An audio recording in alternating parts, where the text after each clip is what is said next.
Damn. Okay. Let's do that. Is that better? Yay! People can hear me. Good evening, everyone.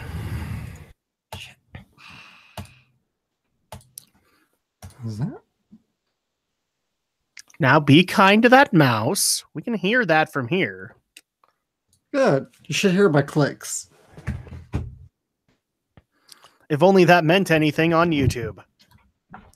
Ba-dum-bum. Psh. Let's see. Camera. There we go. Camera. Pardon our dust, everybody. We're just getting things started. Oh, oops. Almost ejected you. Well, that's not a good thing. You know what you did. And by that, I mean you did nothing. Okay.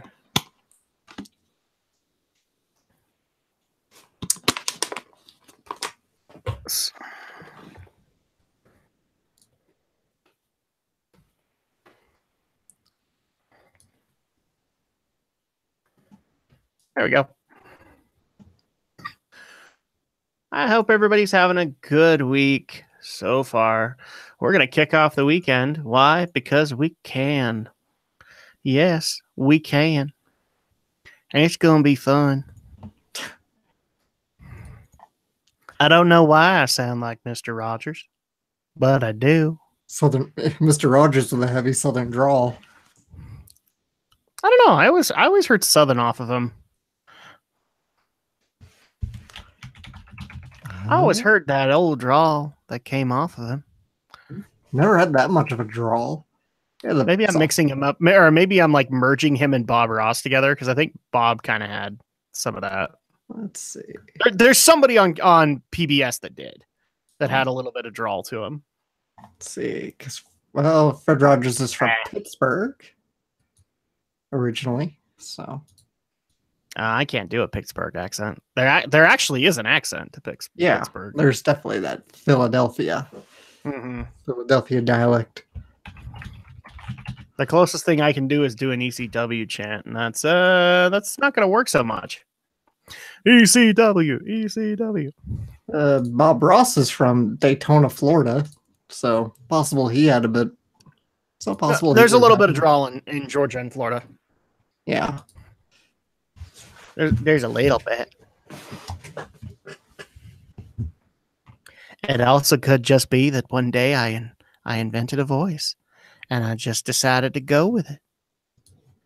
And I just convinced myself that that's Mr. Rogers. Would you be my neighbor?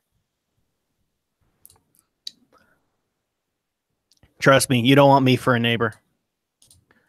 It's true. You don't. I get rather loud on occasion. I'm actually kind of surprised that I haven't gotten as many complaints as I possibly could have from neighbors. Okay, so welcome to the pre-show, everybody. So let's go ahead and tackle stories that didn't make the cut, and I'm gonna go ahead and warn people in advance. Tonight's very tech heavy, and probably the next couple of weeks will be, and it's just because we're in mid-May at this point, so everything is basically setting itself up for one of the bigger events of the year, E3.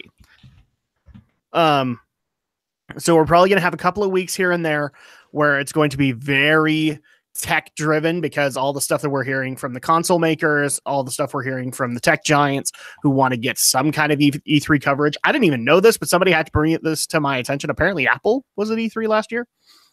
I didn't know that. But they were. So there you go. I mean, it is called the Electronic Entertainment Expo. It is. But the unfortunate part of that is that it's gotten the stigma that it's gaming. And it's not. It's not. Like, it's just as much an electronics deal as CES. Trying to think of other cons that not D23, CES. What's the other one that happens earlier in the year that has an award ceremony to it? I can't remember, but yeah, all of those are tech shows. kind of thing. So it's not necessarily that you're just showing off consoles or whatever. No, I even heard when the Galaxy debuted, Samsung was there to debut the Galaxy. So not debut it, but show it off, kind of thing. So they had a booth. Let's see here. You thinking of MagFest maybe? MagFest would be a gaming one specifically. Okay. No, the crap. I can't think of what it is, but we cover its awards, and it's its own little convention, if I remember correctly. Let's see.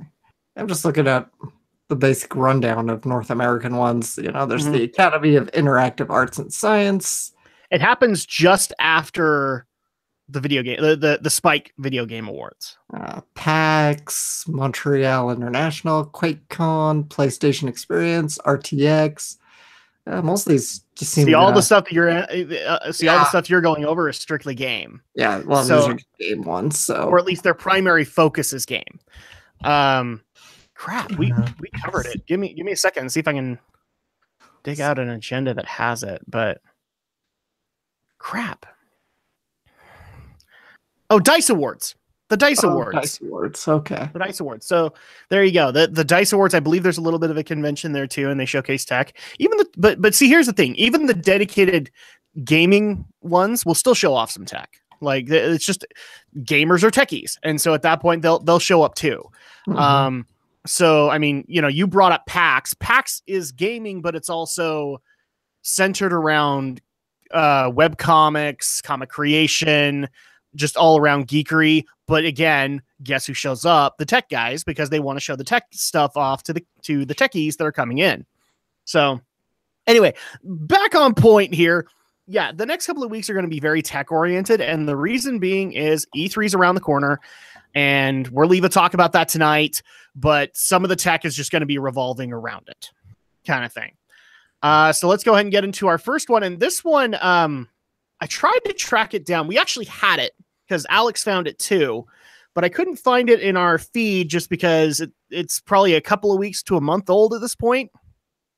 And getting my Facebook to load up anything past a month is murder. So at that point, maybe you could shed some light on this, but they wanted us to talk about it. There was some controversy that happened around the anime called, and if I murder the name, I'm sorry, Darling in the Franxx. Oh yeah. Where apparently a lead heroine, there's a scene where she tries to give a scone or something to somebody, and somebody came in and re-edited it to make it look like she was giving a gun or pointing a gun at somebody. Could you elaborate on this one? Because I couldn't find the story. I have no idea what that is about. Let me look. I found the article, I think. So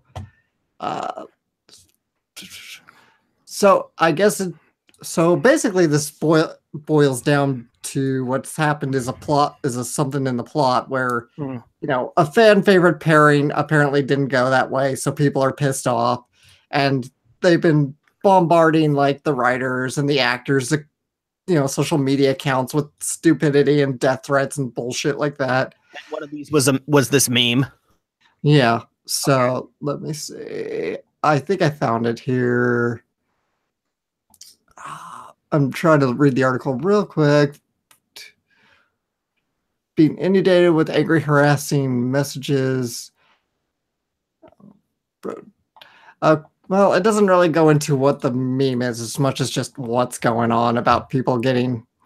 Which is fine. The thing that the listener that actually brought this up after you is asking for our thoughts on that meme. I don't even know what the meme is. I just knew that I had to go look it up. I've seen it now, but my thoughts are like this thing. I remember seeing this story and going, considering that guns are involved and considering that gun is kind of a hot topic issue recently, I'm not going to bring it up. And it's just because, the G word is taboo and forbidden right now in popular culture. But my thoughts are it's people being people. I don't necessarily have an issue with it. I've seen the original and I'm just like, well, okay. It's a girl handing a scone to somebody, and yeah, I think it's just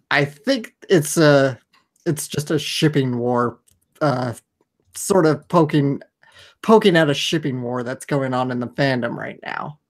Okay, fine. Well, that's my thoughts on it. I have not followed Darling in the Franc, or is it Francs or Franks?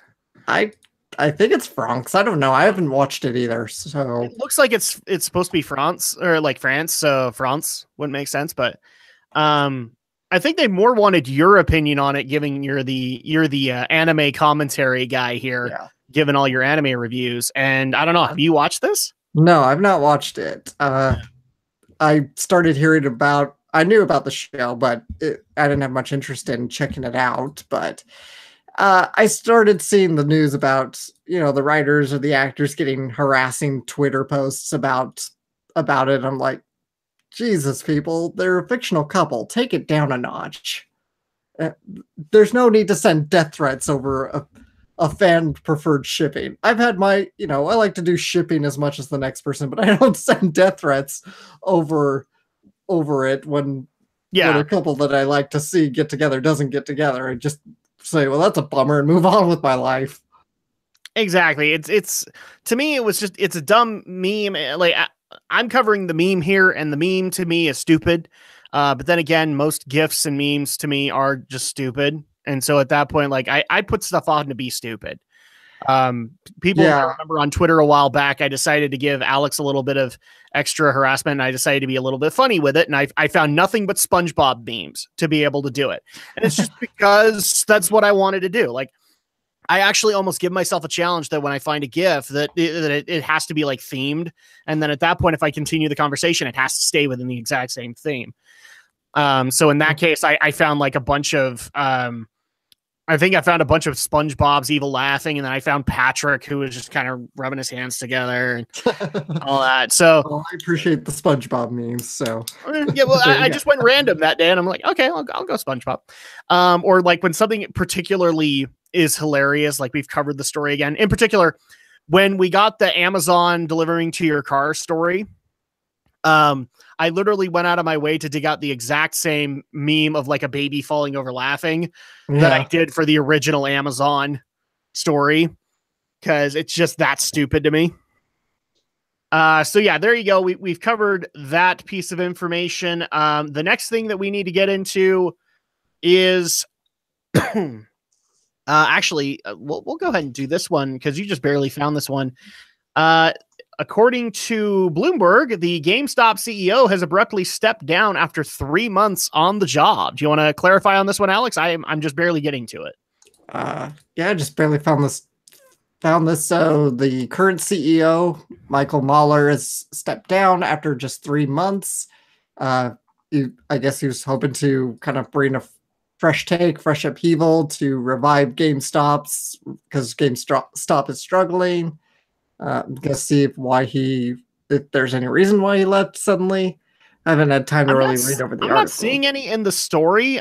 Instead, like it's very clear this is a PR article, because it's like, despite the fact that this CEO has left and we are already seeing market downturn for GameStop, we are still strong as a company and we will find someone to replace him and blah, blah, blah, blah, blah.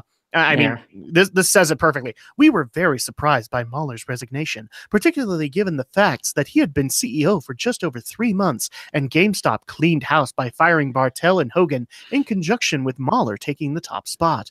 Okay, just says from Anthony Chukumba, who's an analyst. Just says he left for quote unquote personal reasons. So okay, could be anything. We're gonna guess it's because he has cancer or something like that.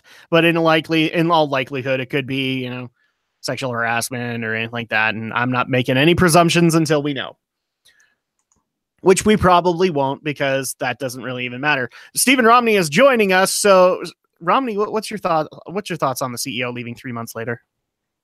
Honestly, all I can say is that looking at some of the other information about GameStop currently, things haven't been doing too well for the company, especially given that they've been having to sell off some of the stores that they own, which include Cricket stores and AT&T stores. It's a sign that the company's not doing so hot. Nope. But I mean, I've kind of gotten that feeling too. Like I've actually started to see like my local GameStop starting to have a lot more clearances and running out of inventory. So I've kind of been wondering if some stores are going to get shut down pretty soon.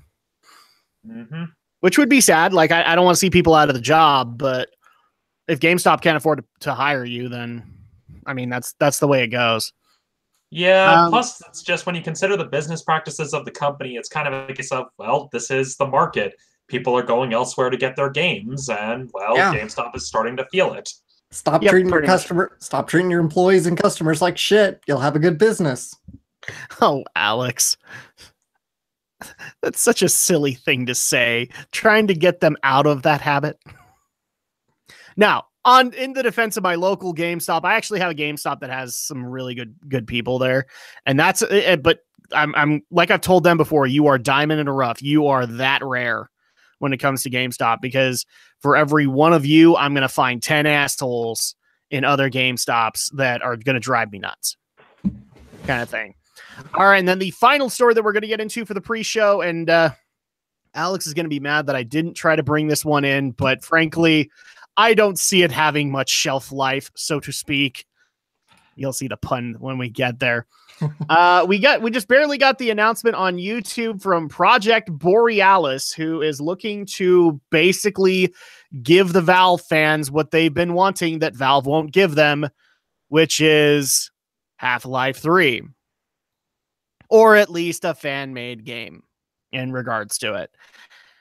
And while I appreciate their efforts, and while I think it's a good thing to aim for things like that, I don't see Valve letting that stand for very long. Yeah. I think Valve's going to come down on them pretty hard. Although I have heard they're not using any of the assets. I don't know where they might stand on other aspects of how much they reference Half-Life 3. We'll have to see what happens, of course, but yeah, they're not like using actual Half-Life assets to build this. So they might they might be able to skirt it, but they might not. It wouldn't surprise me if Valve does issue a C&D. Although if Valve fans are looking for at least some kind of good news, we actually didn't report on this, and it was because I couldn't fit it into an agenda very well.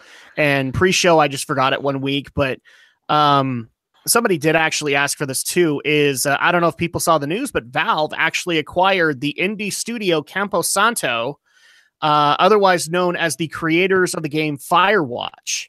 So at that point, a lot of people have been going, oh, look at that. Valve is looking for game studios. I wonder if they're going to put some work out there.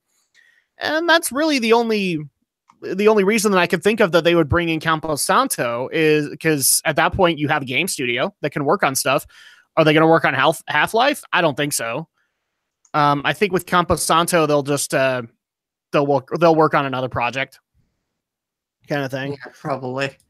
But there's some good news for Half-Life fans. Maybe something's coming down the pike. We don't know. Because, Gabe Newell, he ain't going to tell you. He ain't going to tell you, and he's going to be proud about the fact that he ain't going to tell you. Seriously, man, I've never seen anybody who could pull off a trollish grin like Gabe Newell. He really can pull it off. Oh, I can't... What's the meme about Gabe Newell? Crap, I can't remember it. I don't know, other than I think some regard him as the Lord and Savior, Gabe Newell. Oh, no. The meme that's kind of come out after people wanting Half-Life 3 for so long. I can't remember what it is, but oh well. People can bring it up to us. That'll be awesome. All right. Before we get started, I need to go double check on something, because I can already hear my daughter screaming bloody murder, because heaven forbid I put her in a room with Wonder Pets, and she ain't having any of that. So I'll be right back.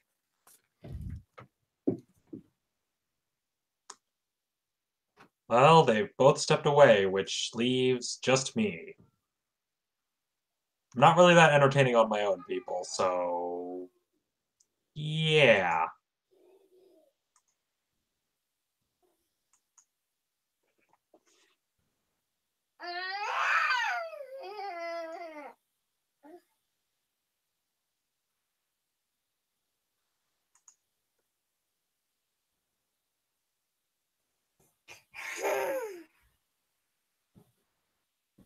Are you enjoying your time in the spotlight?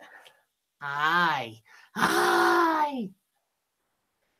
Are you enjoying your time in the spotlight? Want to say hello to the camera? Hello. Hello? Okay. Get you taken care of.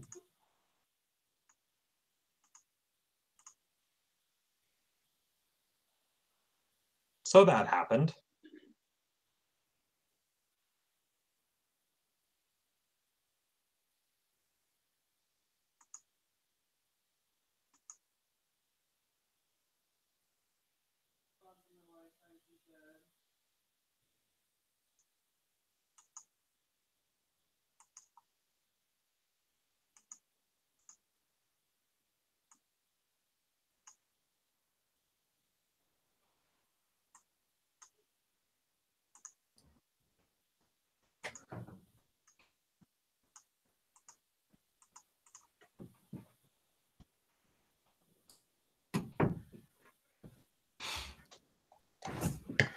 Seriously, she wormed past me and wanted to come in and see what was going on. So it's one of those times where you let her answer her question. And at that point, she kind of behaves better. That's the way it goes. All right. If you guys are ready to go, then we'll go ahead and get this podcast started. All right. Hope everybody enjoyed the sideshow. Okay. Right. Sound speed. All right. 3, 2, 1.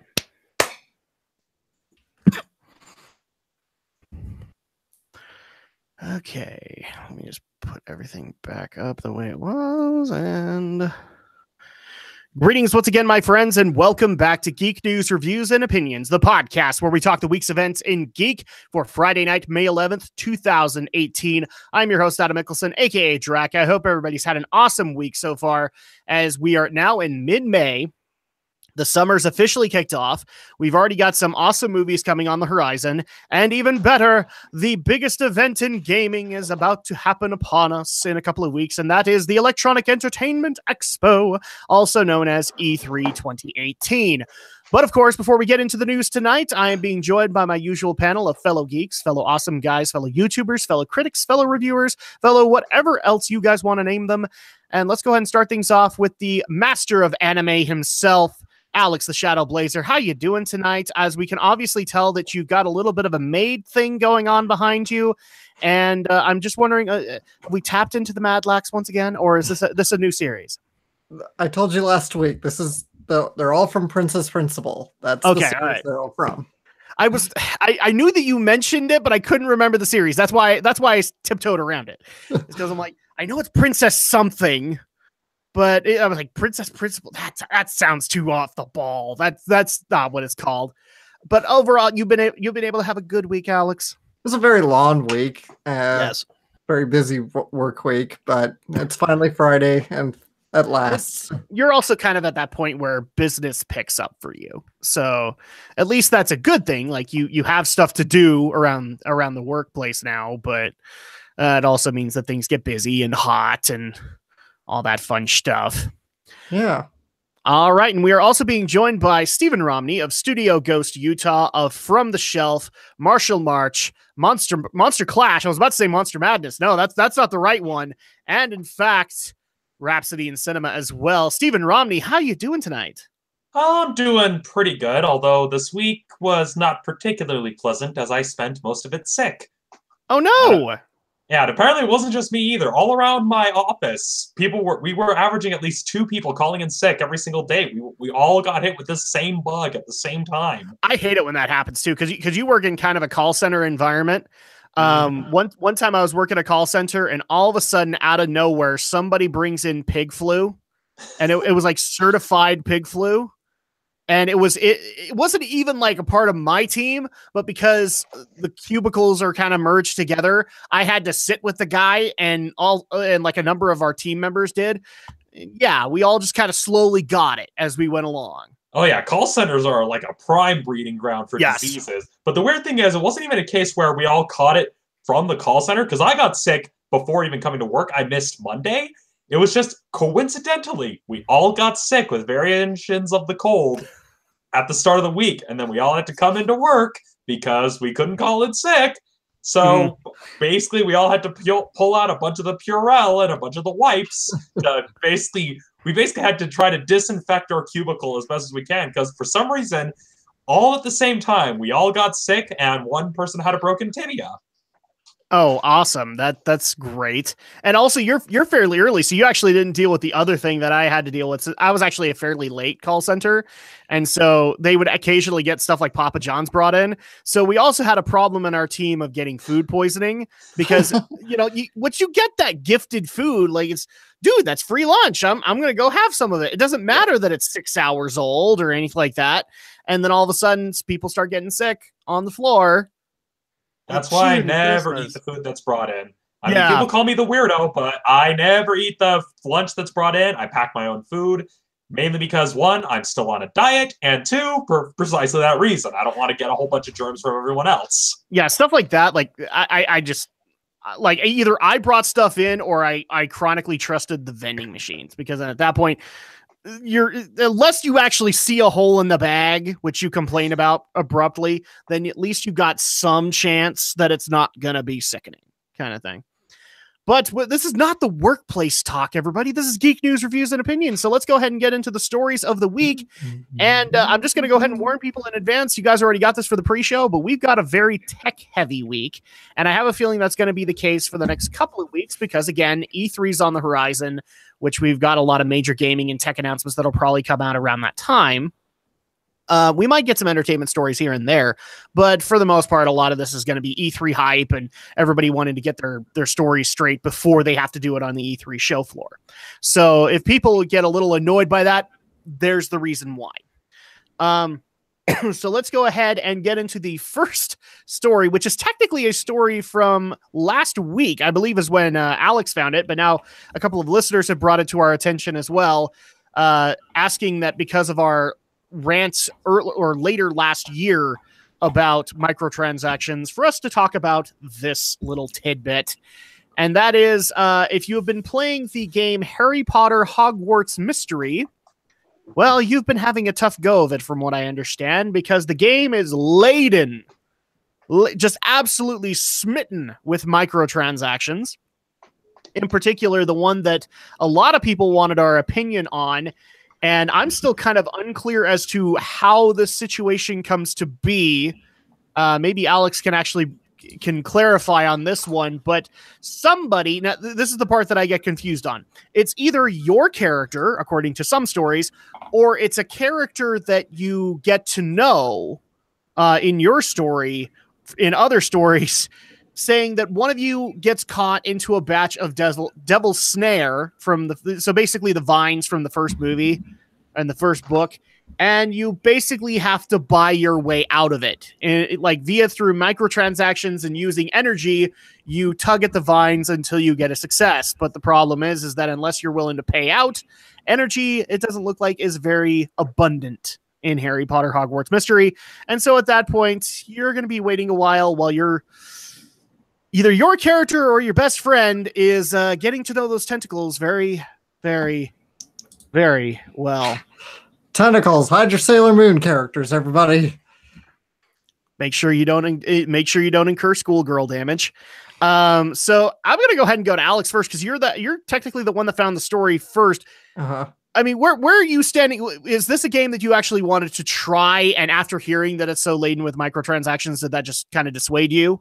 Actually, this was the first time I heard of the game was when the story came up, because I don't follow the mobile gaming sector at all. So I think the most I'd ever followed was like there had been talk for years of a Harry Potter MMO that long since has died.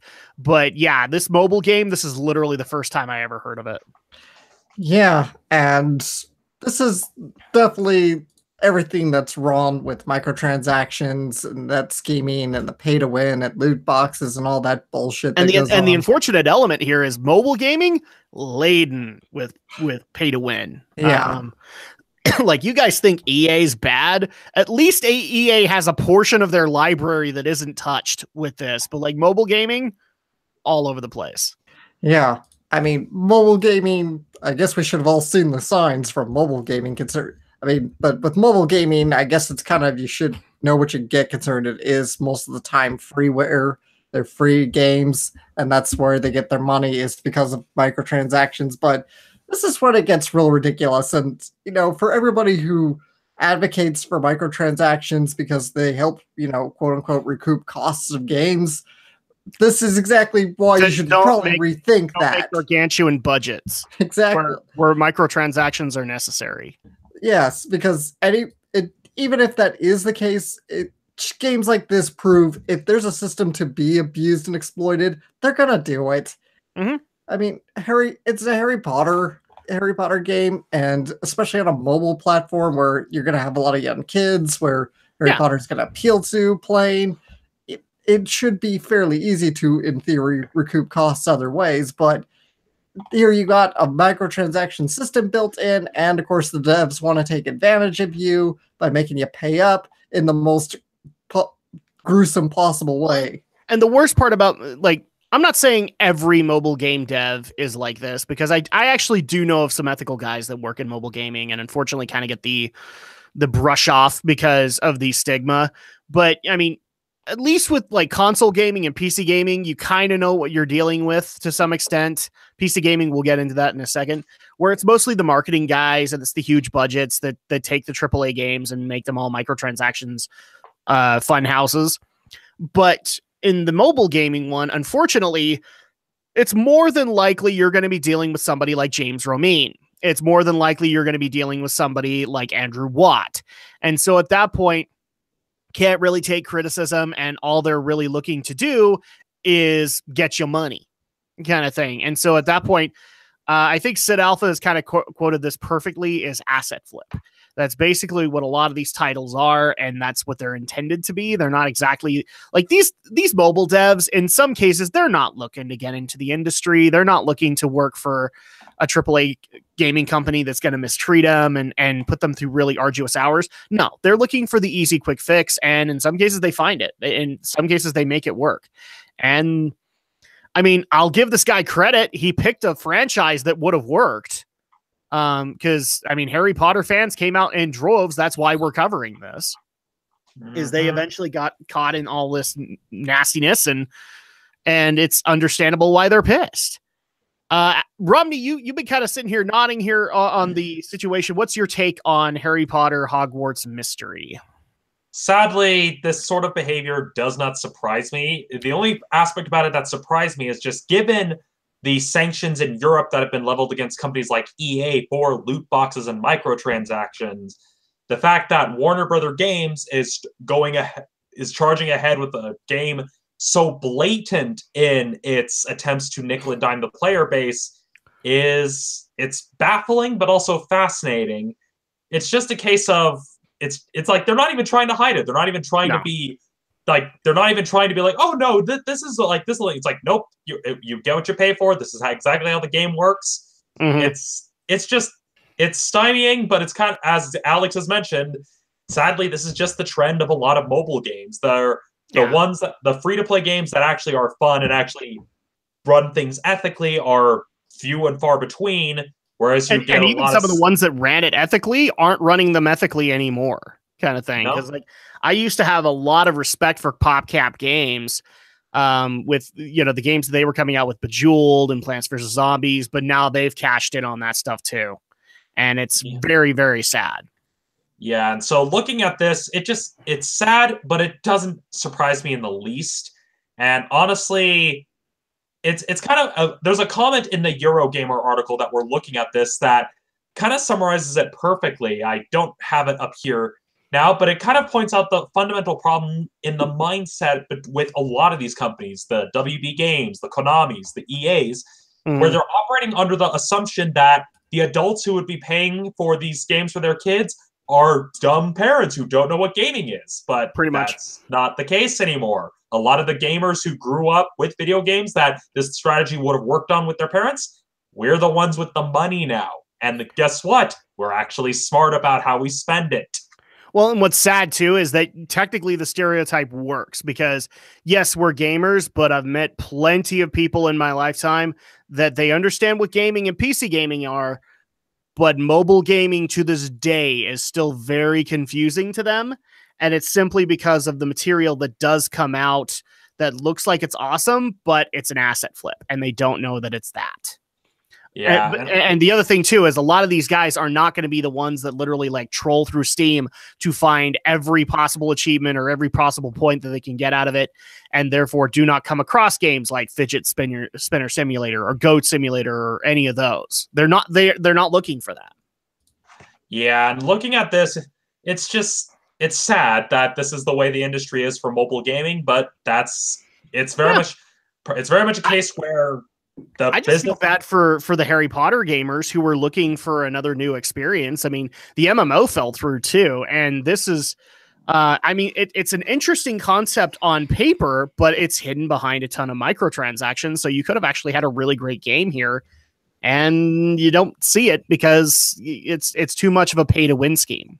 Yeah, and plus, pretty much even just given the basic premise of it, it's just like, oh, you create your own student and explore Hogwarts, stuff like that. I'm just like, the story and the way it's paced out, why didn't the people at WB just give this over to Telltale? I'm sure they probably would have come up with something really good with this concept. Why not? Because Telltale's actually pretty cheap on the matter, and they would love the exposure to do a popular franchise. Like, granted, they do DC now because they've got Batman, they've done Marvel, they've done Borderlands, they've done a bunch of the stuff, but they'll still take on an interesting project like Harry Potter. They'll do it. Yeah. And especially given that they've worked with a Warner Brothers property with Batman, it's kind of a case of why not hand it off? And a lot of people think, oh, but the microtransaction stuff like that, like episodic gaming is another viable way to make money on a mobile game. Telltale is kind of the master of it. So it's just one of those cases where it just is sad because a lot of people even bring up the point that it's kind of the sad part is like J.K. Rowling signed off on this because she still holds a lot of control of the Harry Potter brand. It's a case of you've given up on caring about the credibility of your works, and I understand you want to move on to other things, but it's a case of signed off on this crap. So exactly.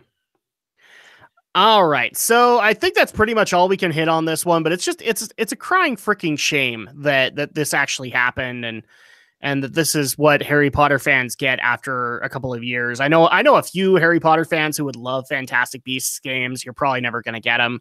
And this is what J.K. Rowling signed off on. You know, that's the sad reality here.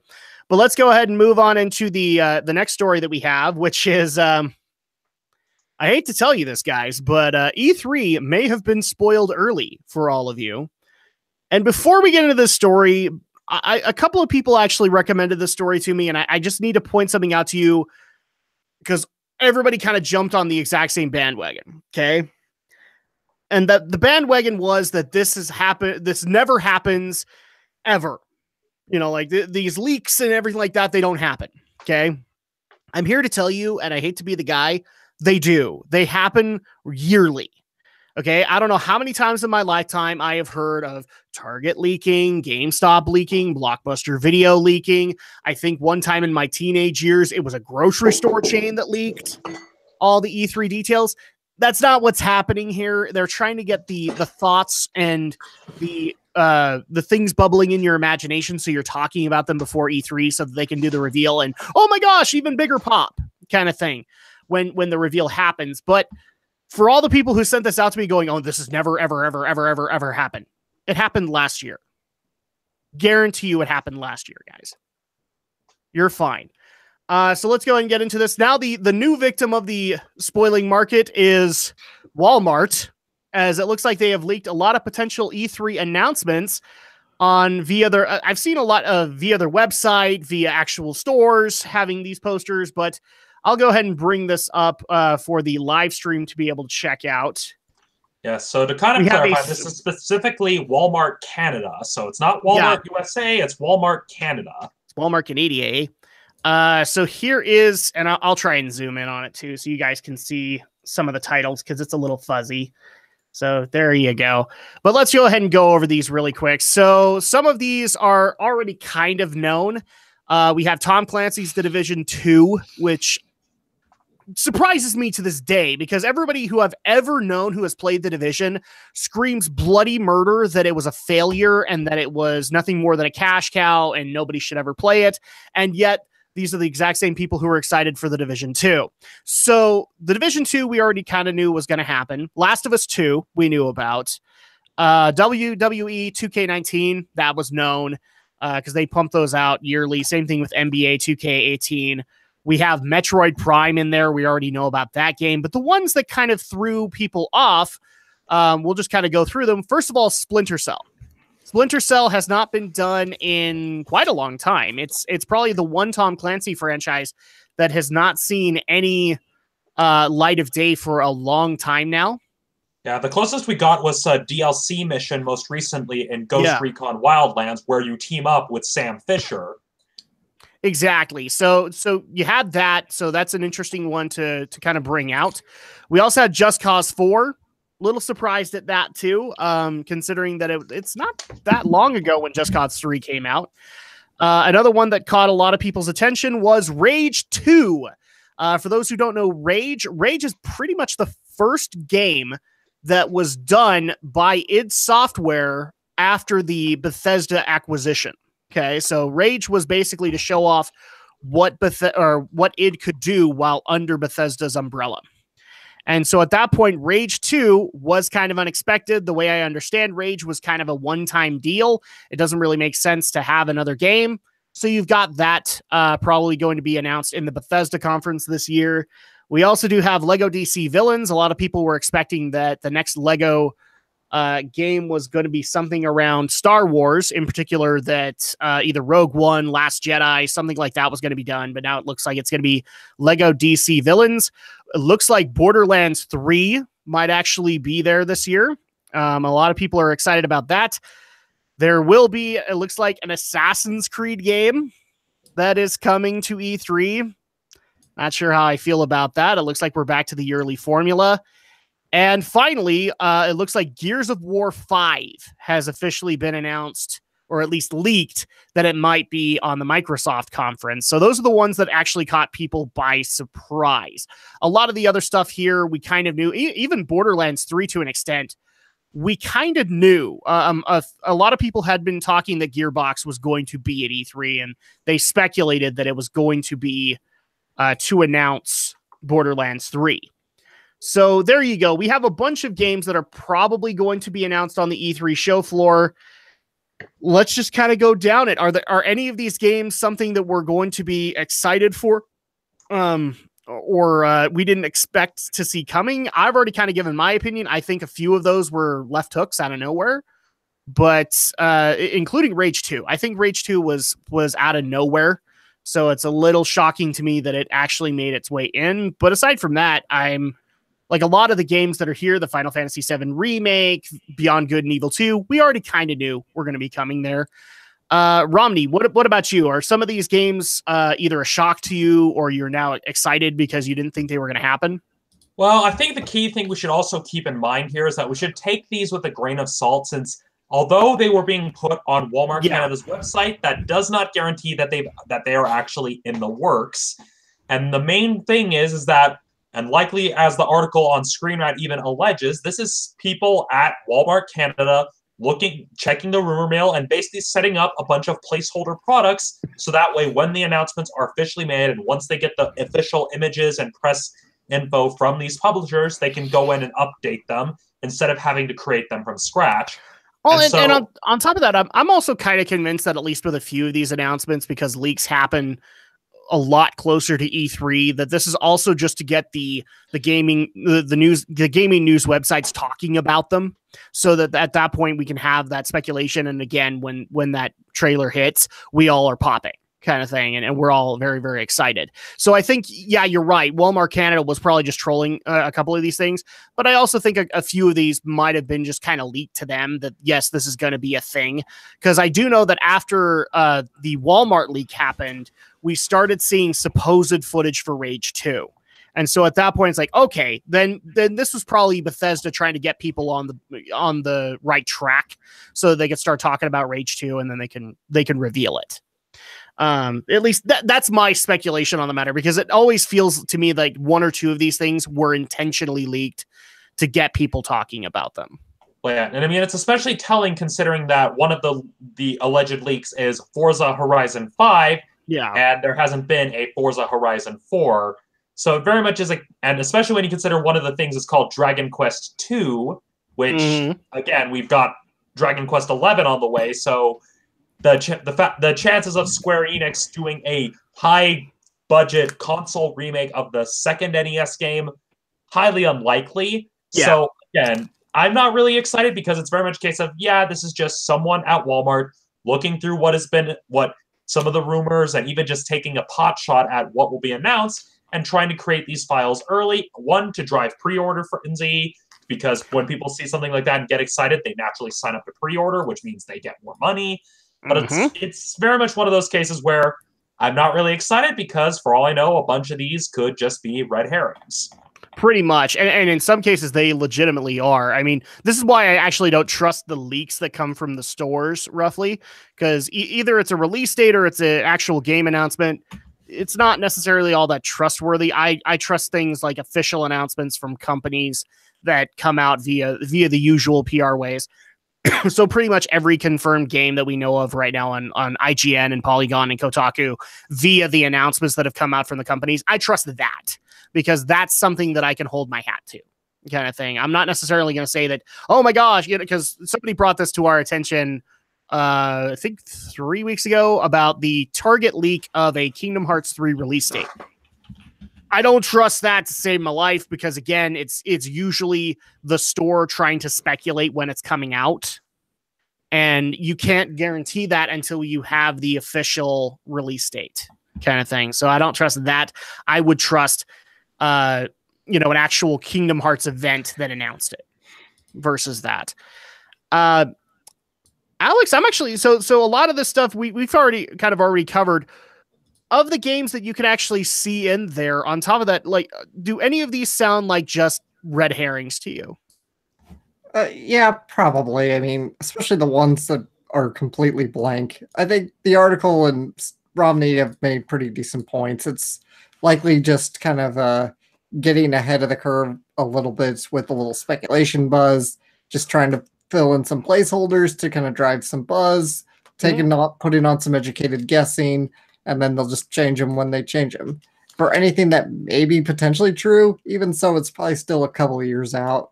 Well, because the reason I bring it up is because, I mean, we already do have a couple of titles that we already knew were going to be there. We have Super Smash Brothers, Metroid Prime, a number of those other ones. At the bottom, you'll also see that there is a half Genie, what looks like a half Genie Hero Switch title or a Switch release that was going to be announced.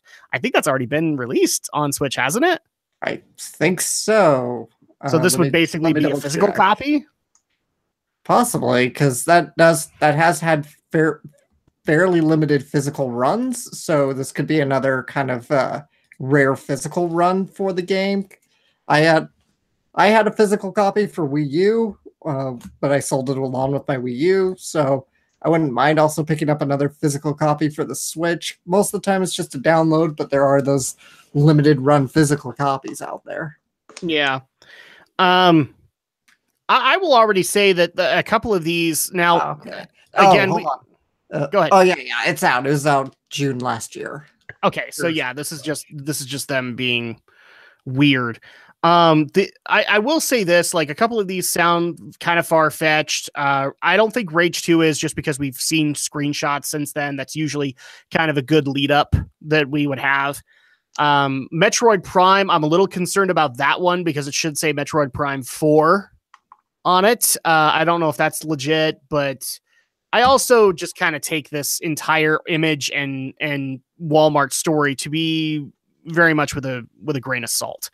I don't think that they have enough info to be able to say that, like with Borderlands 3, you probably have something to work with, but Just Cause 4, I haven't heard anything on Just Cause since 3, so I don't know how you're coming across that. Gears of War 5.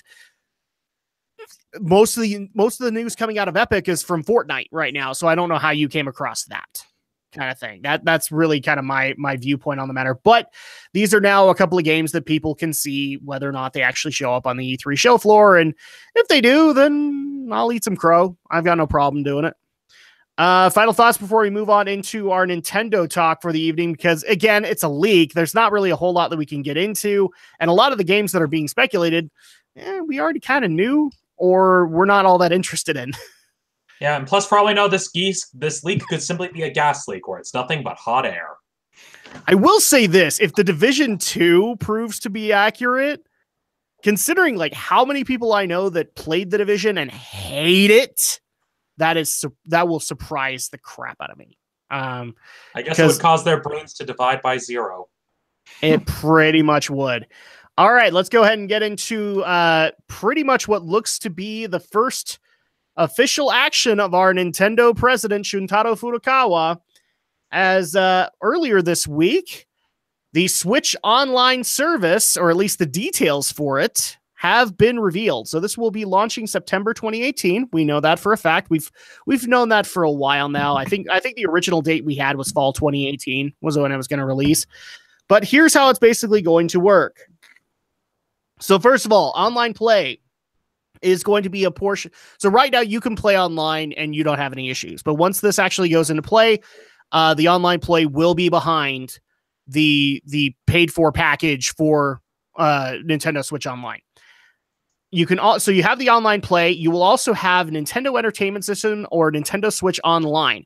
What they're basically doing with that is allowing for, originally the plan was for SNES and NES games, but now it looks like they're only doing NES games, basically to be able to play up to 20 NES games at launch. And if they're multiplayer, be able to play them online with people. So you can actually do online multiplayer of Super Mario Brothers 3. I think Ice Climbers is in there. I think Balloon Fight is also in there. So you could do that online, or you could do it with a paired Switch right next to you, kind of thing. So you have that. The cloud save, so the save data cloud backup is going to be behind this barrier, which has already got a lot of people pissed off because this is something that every console maker has as an issue right now. Is a lot of gamers believe that cloud save should not be behind your service, your membership, or anything like that. And I don't think people realize this, but all of them are.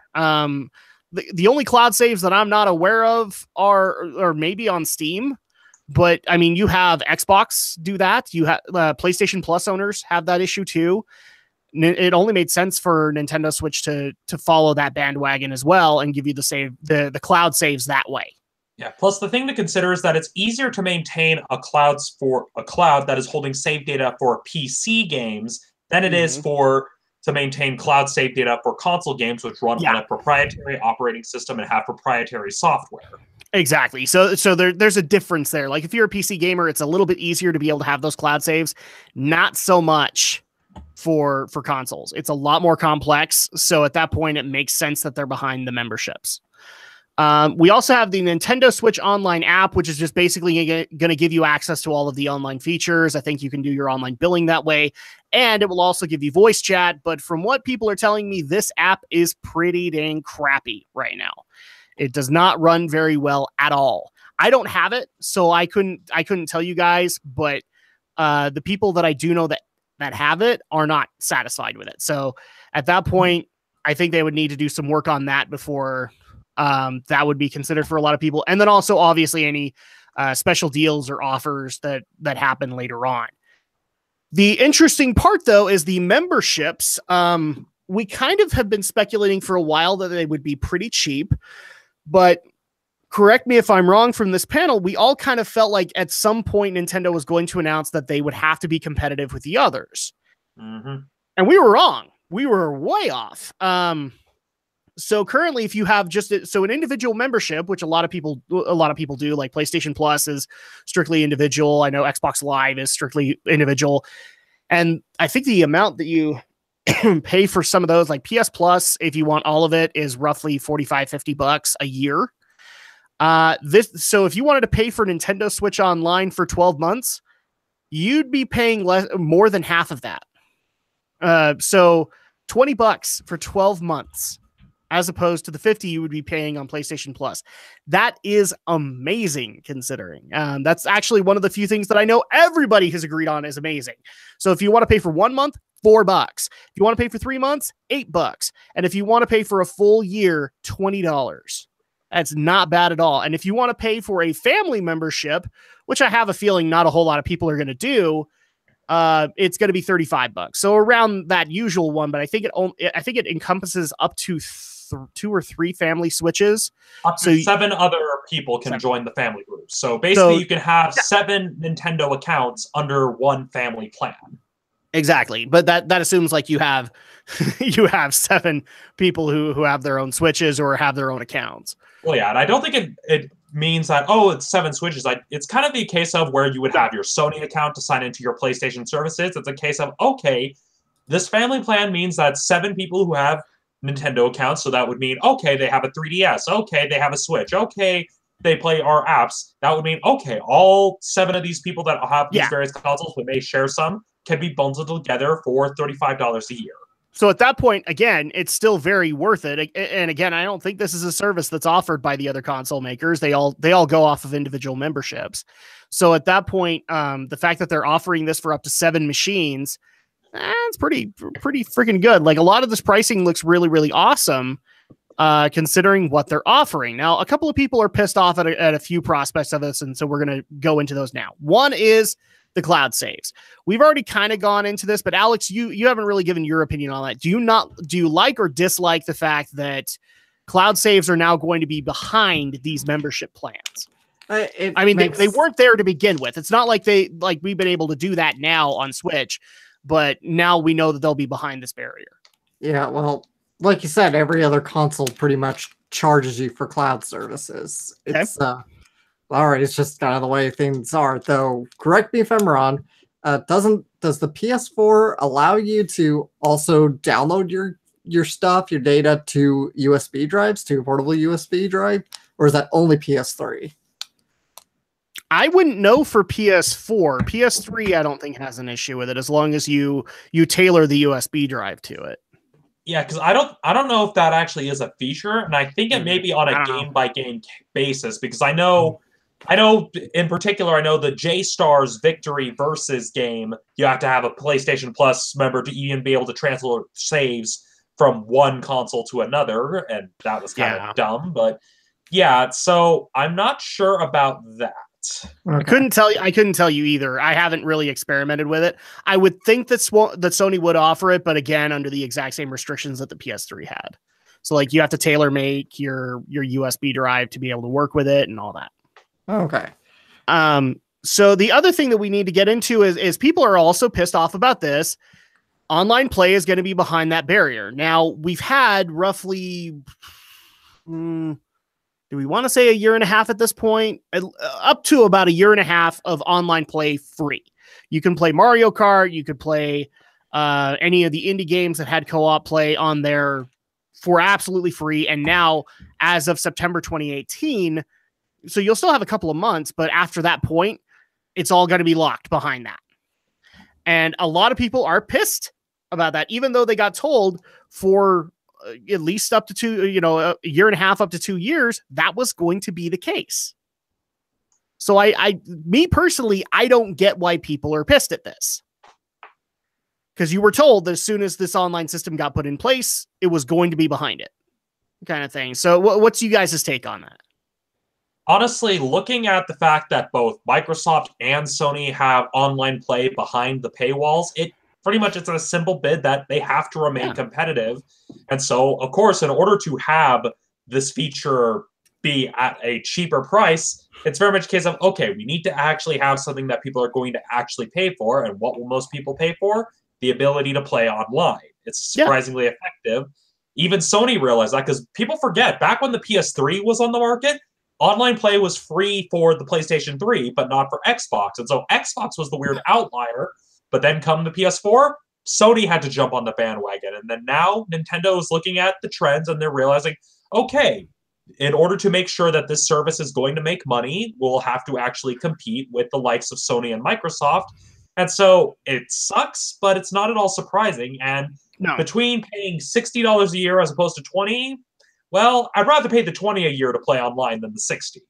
And right now it looks like, I mean, there will be things that I guess I'm looking at their FAQ right now and finding that there might actually be some games that don't qualify under it. But right now, a lot of the main ones are there. So Mario Kart 8 Deluxe, Mario Tennis, ARMS, Splatoon 2, all are going to be behind that online paywall kind of thing. So that does make sense. Yes, and another thing to consider is that a lot of people are thinking, oh, is this going to be for all of their systems? No, Nintendo even acknowledges this is strictly for the Switch. So 3DS, Wii U, online play for that will still be free. This is specifically if you're playing with the Switch. And as for the online capabilities, it looks like they're basically leaving it at the discretion on a per-game basis. So Yeah. notice the ones that are online play, ones that have a very heavy multiplayer component, like Mario Kart, like ARMS, like Splatoon, and most likely Smash Brothers once it's released. Exactly. So the other thing too that I'm also kind of noticing a lot of people are having a sniffit over is again the cloud saves are apparently a big enough issue because of the issue that the Switch just doesn't have that much storage. Well, I mean, I don't know what to tell you guys. It doesn't have a whole lot of storage, and this is the way that they decided to go with it. But you can expand the memory with micro SD cards that they sell in store. And so it's a case of, oh, it doesn't have a lot of storage, but you can buy micro SD cards you can put in. So it's kind of a trade-off. The 3DS is the same way, where the base hard drive doesn't have a lot of space, but it has expandable memory. It does. So with that being said, the other portion of this that we actually need to get into for additional thoughts are, you might have noticed that, yes, they mentioned the NES Online and being able to play up to 20 games that would have multiplayer online with another person. It didn't have to be just on the one Switch. The one part that has a lot of people pissed off, and some people have speculated me, is the recent announcement that it looks like, according to Nintendo, that the Virtual Console service will not be coming to Nintendo Switch. Okay. And here's the part that people think I'm pissed about, but after doing my homework, here's why I'm not. After reading a couple of stories on this one, yes, it looks like the Virtual Console service, the Virtual Console branding, is not necessarily going to be a thing that they move on from. What I think that this is going to instead go under is something that actually I think Romney has brought up in the past, where they're just going to put the games up. Okay, so a lot of people are already naysaying and going, it's the end of the world as we know it, and there won't be any NES, SNES, DS, or any of those other games coming out for it. Okay, well, already that would be a lie. Okay, so I'm just going to go ahead and be up front with everybody. I wanted to bring my Switch in here, but it needs to charge. On the eShop, for probably since about a month after the Switch released, there were a bunch of Neo Geo games. They are still there. I double checked it. There are still a bunch of Neo Geo games like Metal Slug, Samurai Showdown is in there that you can buy on the eShop and be able to download and be able to play. Okay. Technically, that would be something that Virtual Console would offer, but it's not under a Virtual Console banner. It's just the game is there. If you want it, you can download it, kind of thing. And that's why in a lot of cases, I agree with the argument that maybe it's not that they're looking to get rid of the service. They're getting rid of the branding. Okay.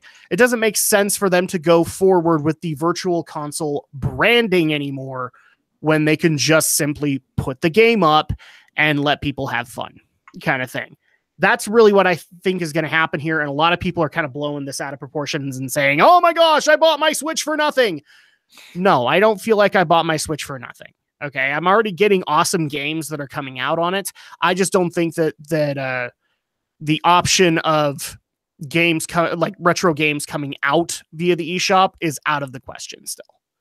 I don't think they're saying no to that. I think they're just simply saying no to putting them all under the branding of the Virtual Console. And I could already tell you, like with the Wii U, they were already trying to abandon that, because they created all the buttons of being able to look for stuff individually by system instead of just putting it all under Virtual Console button. Even the 3DS is doing this, guys. I think they really just want to get rid of that branding. But this is just me. Alex, Romney, where are you standing with it? Do you think this is the end of that kind of prospect coming out on the Nintendo Switch? I doubt it. I doubt they would simply not release any retro stuff. It's like you've pointed out, they're likely simply just going to put the titles up on the eShop, but simply not call it Virtual Console. And the Kotaku article even mentions rumors of them trying to work in things like online play, similar to what happened with the re-release of Pokemon Red, Blue, and Green, as well as Pokemon Gold and Silver, where it's a case of, it's the same game, but with some extra features that are unique to this generation, such as trading wirelessly and battling, so on and so forth. And that's just kind of the way to go. There's not much point to release it under a virtual console banner, since emulation at this point has pretty much become standard. And this NES Online, or this Nintendo Entertainment System, Nintendo Switch Online, kind of confirms your theory, because, I mean, look at the games that are already being offered under this. We have Mario Brothers 3, which can be played multiplayer. We have Mario Brothers. Donkey Kong can be played multiplayer. Dr. Mario can. And all of these will incorporate online multiplayer. So at that point, yeah, it sounds exactly like you're saying. They're getting ready to do online multiplayer for all of these games. Yeah, and looking at this, and it's not even a case where, oh, they're going to release it for all of them. It's just a case of they're just retiring the brand, where it's a case of, hey, we're going to put these games up. We're just not going to call it Virtual Console anymore, especially when you consider that they seem to be charging along with the plug-and-play consoles like the NES Classic and the SNES Classic and whatever they decide to follow up with. And that's another case where maybe that's the other reason why they're getting away from the Virtual Console brand, since now these mini plug-and-play consoles are the virtual consoles. Exactly. So, I mean, at that point, and I also saw somebody making a not a very convincing argument, but I'll give them the credit right now of just saying, like, Nintendo's only looking to do multiplayer-based games so that they can do this. I don't know if I necessarily buy that, because, I mean, eventually they're going to want to release something single player, and let's just say, for the sake of argument, you're right. Some of those games that they have, well, they can be played single player, and they're still damn entertaining. So is that necessarily a bad thing? I don't think so. I just don't think that they're going to limit it. I think they want to do this online multiplayer, but we're going to get some single player games that are going to be worth it too. Alex, what's your take on it? Is the virtual console dead? Well, it sounds like the virtual console as we knew it is dead. Yeah. I do sure hope, though, that they're going to just continue along with putting old games on the eShop, which is fine by me, because I like to purchase classics from the eShop. I've been playing the hell out of Pokemon Crystal on my 3DS recently, having just bought it on eShop, and that's been fun. So, yeah, I hope we don't see the end of classics released on eShop. You know, if you're going to go away with Virtual Console, fine. I just hope that they're not going to abandon the moniker. Not moniker, but just the method of putting out old games on digital release, which is what I'm still hoping they're going to do. They haven't said that's what they're doing, but they haven't said they haven't. I don't know. It's very confusing. That's the thing I can't quite get with the story, is like, it's not very clear. Is it just they're retiring that concept of Virtual Console and they're still going to release old games just through the eShop now, or what? And there's some information that even people in the comments are kind of looking into, that even some of the writers at Kotaku have commented on, where another facet of it is that the other reason they're probably getting rid of Virtual Console is that they're hoping to emulate what Sega has been starting to do with their Sega Ages plan, where they're only going to be putting up their first-party titles, whereas third-party titles for these past consoles, they're going to leave at the discretion of those third-party companies. So, for the sake of example, say they were putting up a bunch of Super Nintendo games, but then people are just like, oh, they want Mega Man X. And there would be a case of, okay, well, that's up to Capcom. If Capcom wants to put Mega Man X up on our service, they're welcome to. We're just not going to facilitate it for them anymore. Pretty much. I mean, look at all the collections that are coming out recently. I mean, we just barely had Mega Man Legacy Collection 2 come out last year. We're going to have the X Collection coming out sometime this year. SNK, for crying out loud, just barely announced a collection that's going to be coming out this year. That, I mean, as cool as it is, I'm only really interested in a couple of games, and one of which is Crystalis. I mean, that's my problem with like mini consoles or compilation collection games, is sometimes you don't want every single thing. You just maybe want the one or two, and that's why I prefer the individual titles to be put out on digital markets or what have you, just to get those, because I probably don't want I think you're like $50 for like 20 games I'm not going to play. And here's the thing, I think you're going to get that, but I think the way that they're going to start this is kind of what you're seeing right now. You'll get the bundles first, and then eventually they'll say, okay, well, we've made whatever money we can off the bundles. Let's go ahead and move over to individual releases instead. Because I've already seen other companies doing this on PlayStation 4 and Xbox already, is that they do the big arcade collections and whatnot, and then eventually you can buy them all individually, kind of thing. So if you don't want all of the various Capcom beat 'em ups that will come out eventually, and you just want the D&D one, you can eventually just get the D&D one, and you're fine. That's what I have a feeling is going to happen here. But yeah, I just don't buy the whole this is the end of the virtual console, we're never going to get that, because again, there is here we go. So I was actually able to track them down on Nintendo's website. You have Samurai Showdown 3. You also have Gururin, I think is how you say it. Yeah, Metal Slug. These things are still available, guys. These things are still available on the Nintendo Switch eShop. So at that point, if they're just going to get rid of it, why have them? Why have them on the eShop? Why tempt people with a console that, you know, some people played, some people didn't? I honestly think that we're going to see these come back, and it's going to be just fine. In fact, now I'm actually I'm also seeing some TurboGrafx 16 games that are looking to be under brand new branding, and yeah, might be coming out very soon. So there you go. I just don't think it's the end of the virtual console, guys. I think it's the end of it as a brand. But now they're just going to release the games as they want to. And who knows, maybe with the Switch, that'll expand what you can do with it, so that since Switch can be played handheld and it can be played as a console, they're justifying it being able to play a bunch of handheld games that nobody would have considered. It's at least something to look into. Any other thoughts that we want to get into before we wrap up Nintendo talk with a little bit of Sony talk? Well, not really, since, again, I'm still the lone person, one of the few people that is yet to buy a Switch, because, well, with everything, it's still, even with some of the services, as good as the pricing is, there's still not a lot that's convinced me to buy a Switch yet, Nintendo. Well, you're not the only one on the panel. I haven't got a Switch either, but... Contrary to popular belief, no, I didn't buy him a Switch. I am entered in a contest being held by Frederator. So here's hoping I win the drawing to win me a free Switch.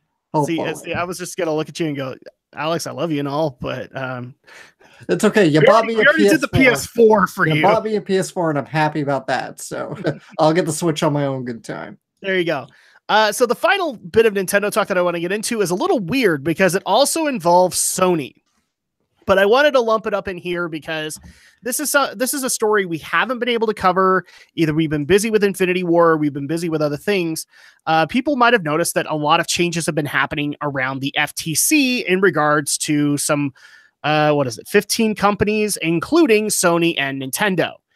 And I'm not going to go over all of the exact laws that are happening with this, but basically some of the things that have happened have required for Nintendo and Sony to change their which one is it? Which agreement is it? Their warranty policy. Their warranty policy. So the way that it's changed is, and it's 6 companies. Sorry, not 15 companies. The way that it's changed is, so what would qualify as a voiding of a warranty doesn't necessarily qualify anymore. Sony used to be able to justify that if you ripped the sticker off, or if you ripped off any of their branding or anything like that, that would qualify as a voiding of the warranty, and they didn't have to refund or anything like that. That no longer applies. And the other key thing was also that that a lot of companies would use in their warranty information of, you can't use third-party tools to repair your console. Yes.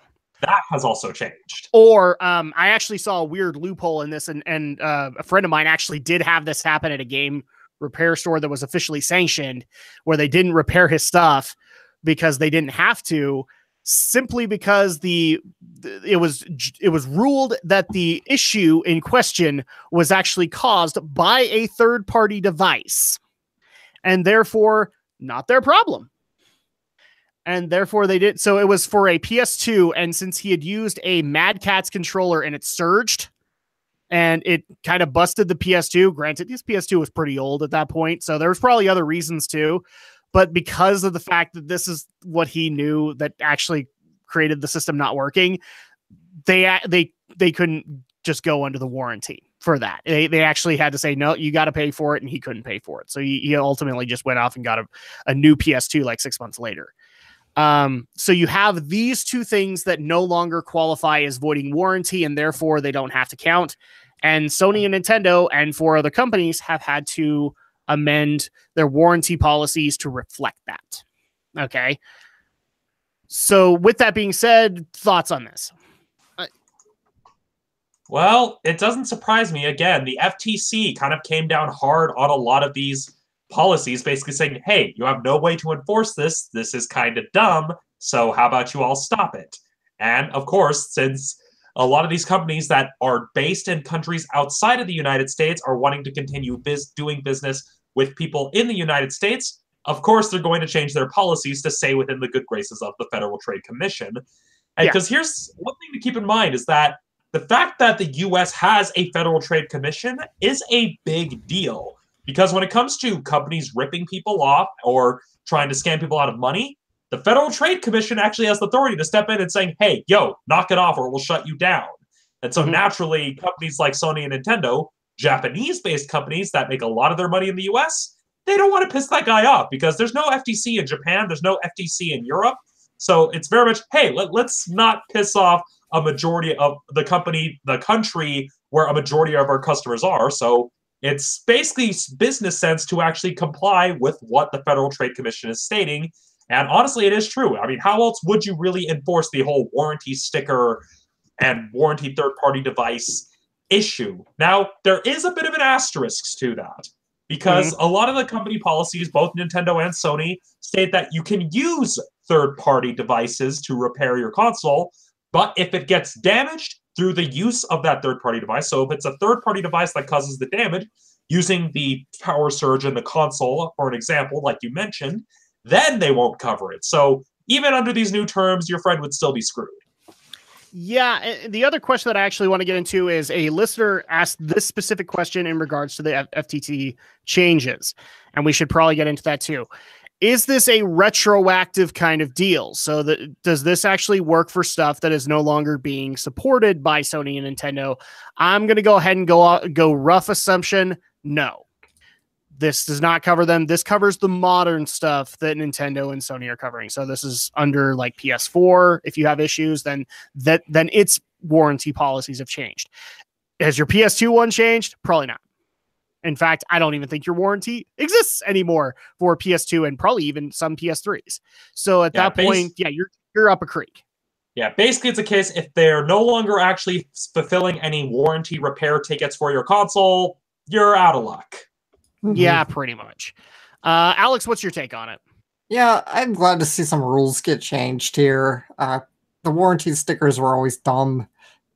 And I get it obviously buyer beware kind of thing. If you take it to a third party and things get damaged, then you're on your own. But still, I think just the ability to take it to a third party and still have your warranty fulfilled and not be instantly voided, I think is good. So long as obviously you get the right third party to do so. Yeah. This is just something that I honestly saw as eventually coming somehow. I eventually knew that there would be some kind of a change. I didn't know if it was going to involve third parties, but I do know that with the stickers and all that stuff, eventually somebody was going to call bullshit, and the FTC was probably going to come down on Nintendo and Sony and any other companies that were doing crap like that. So I got to say, I'm not entirely surprised by it. I think it's a good idea to at least incorporate these aspects of it into the warranties, because here's the bottom line. As long as especially in regards to the third party stuff, as long as third parties are still coming out cheaper, nobody's ever going to buy your officially sanctioned stuff unless they're, me, and they know that they're going to get that quality. In some cases, parents are always going to look at that third party brand and go, well, I can get this for cheaper and we need a bonus controller. And that's going to be the way that goes. But this is definitely a step in the right direction. But there you go. That's roughly all the Nintendo talk that we have for this week. There was another lawsuit that came up and over the Switch patents, but I don't have too much information on that. And frankly, we just barely bounced off of another Nintendo lawsuit, so I'm not really looking to bring up another one. But if we have any developments on that, we will definitely let you guys know. But let's go ahead and bounce into a little bit more Sony news. Because first things first, one of the games that I have a feeling was going to be a big announcement for E3 this year, if it was even there, has been having quite a bit of trouble recently. People might remember that the Final Fantasy VII Remake, way back when they had done a brand spanking new trailer, had partnered with CyberConnect 2. Now, Alex knows that company. For those who don't know the company, they are well known for being able to do the I was about to say the anime renditions. That doesn't make sense. The video game renditions of the anime series .hack. So they've done that. They've done a couple of other games under their branding. And so this was actually kind of a big deal for them to be able to come in and help out with the Final Fantasy VII Remake and get some credibility here. And then I want to say it was February or March when this happened. I think we even reported on it, where all of a sudden, out of nowhere and for no explanation, Square Enix ended its partnership with CyberConnect 2. We didn't know why. Again, wasn't stated. Their official reason was they wanted to shift development internally. Yeah, that's their spin on it anyway. Yeah, so it's been months later, and through some Reddit conversations with a supposed Square Enix developer, we don't necessarily know. He goes by the name Dan Sakasa. There's a lot of accusations that were basically leveled by Dan that the person he was having a conversation with, I don't know if it was necessarily a journalist, was being able to procure from him. And the first being is, and all of it bad, by the way, for the Final Fantasy VII Remake. The first thing that we should probably report on is that even though the game is supposed to be 4 years in development at this point, its development is more like half of that. It's got about 2 years worth of development on it in the 4-year span. And I have a feeling part of that is because of the CyberConnect 2 dropping, especially when we find out later in the statements that he made that they have officially dropped all material, all assets that were made by CyberConnect 2 in order to do this brand spanking new. So no wonder we're at a 2-year development here. It's because you lost a lot of those assets. You lost a lot of that development because you don't want to use that anymore. We also know that one of the things halting up the development, according to this guy, is that the game director, Tetsuya Nomura, isn't really focused on the FF7 remake right now. In fact, he is basically working out of his home and office in Osaka, working specifically on Kingdom Hearts 3, which is not surprising. A lot of us kind of expected that as soon as Final Fantasy 15 happened, that he was going to instantly be moved over to Kingdom Hearts 3 instead of the FF7 remake. Even though stories were coming out saying, no. He'll bounce between them. He will manage them both and it will work out just fine. Yeah. A lot of us kind of saw through that bullcrap and said he's solely working on Kingdom Hearts 3 at this point. So Final Fantasy VII Remake is not looking so good. They're half in their development time. Their director is nowhere to be seen because he's working on another game. They've dropped pretty much all of the CC2 assets that were given to them, and they are going on a fresh start. And in case people didn't already know this, they're filling spots on the team right now. Like, they are literally looking for people since this change to fill out that team. So there are job postings out there right now. So I'm going to go ahead and bounce to Romney first because I can't remember if you were actually saying if you were excited about this one, but we have talked about this back and forth, both being Final Fantasy fans. What's your take on the FF7 remake where it stands right now? Honestly, it's kind of unfortunate, but when you look into the details of how the company runs itself, it's not that surprising, especially when you consider how long 15 took and how it came close to cancellation on several occasions. So it's very much a case where Square doesn't really seem to have its house in order when it comes to making its games, particularly those of its main franchise. Why do you think they're milking 15 as far as they have, given with all the DLC chapters they keep adding and have since announced that they will continue to keep adding because they don't want to go through the process of having to actually make a new game from scratch. And from what the developer who posted the information has disclosed, apparently it's an issue where they don't have a solid workflow, which sadly is a common problem with a lot of companies, both in video games and in film. And it's very much a case where Square is kind of in panic mode, where they're just like, crap, We announced this game way before we had the chance to actually get anything ready to confirm that we're actually going to be able to make this, but we're digging ourselves into a much deeper hole. And that's even something that one of the YouTubers who commented on this before us, Yongya, kind of even pointed out, where it's a case of Square kind of got a little too excited about announcing, oh, we're doing a Final Fantasy VII remake before they almost like they shouldn't have announced it. Exactly. It's very much a case they blew their load too early, and now they're cleaning up the sticky mess. What's sad too is I was about to say, like, so many implications. What's really sad too is Romney's implications might not necessarily be wrong. A lot of the internal development I've actually heard is that Square Enix is more interested in making additional content for 15 than actually concepting ideas for 16. Okay, so like there is actually, for people who don't believe it, there is a team that is very small that is working on concept ideas for Final Fantasy 16.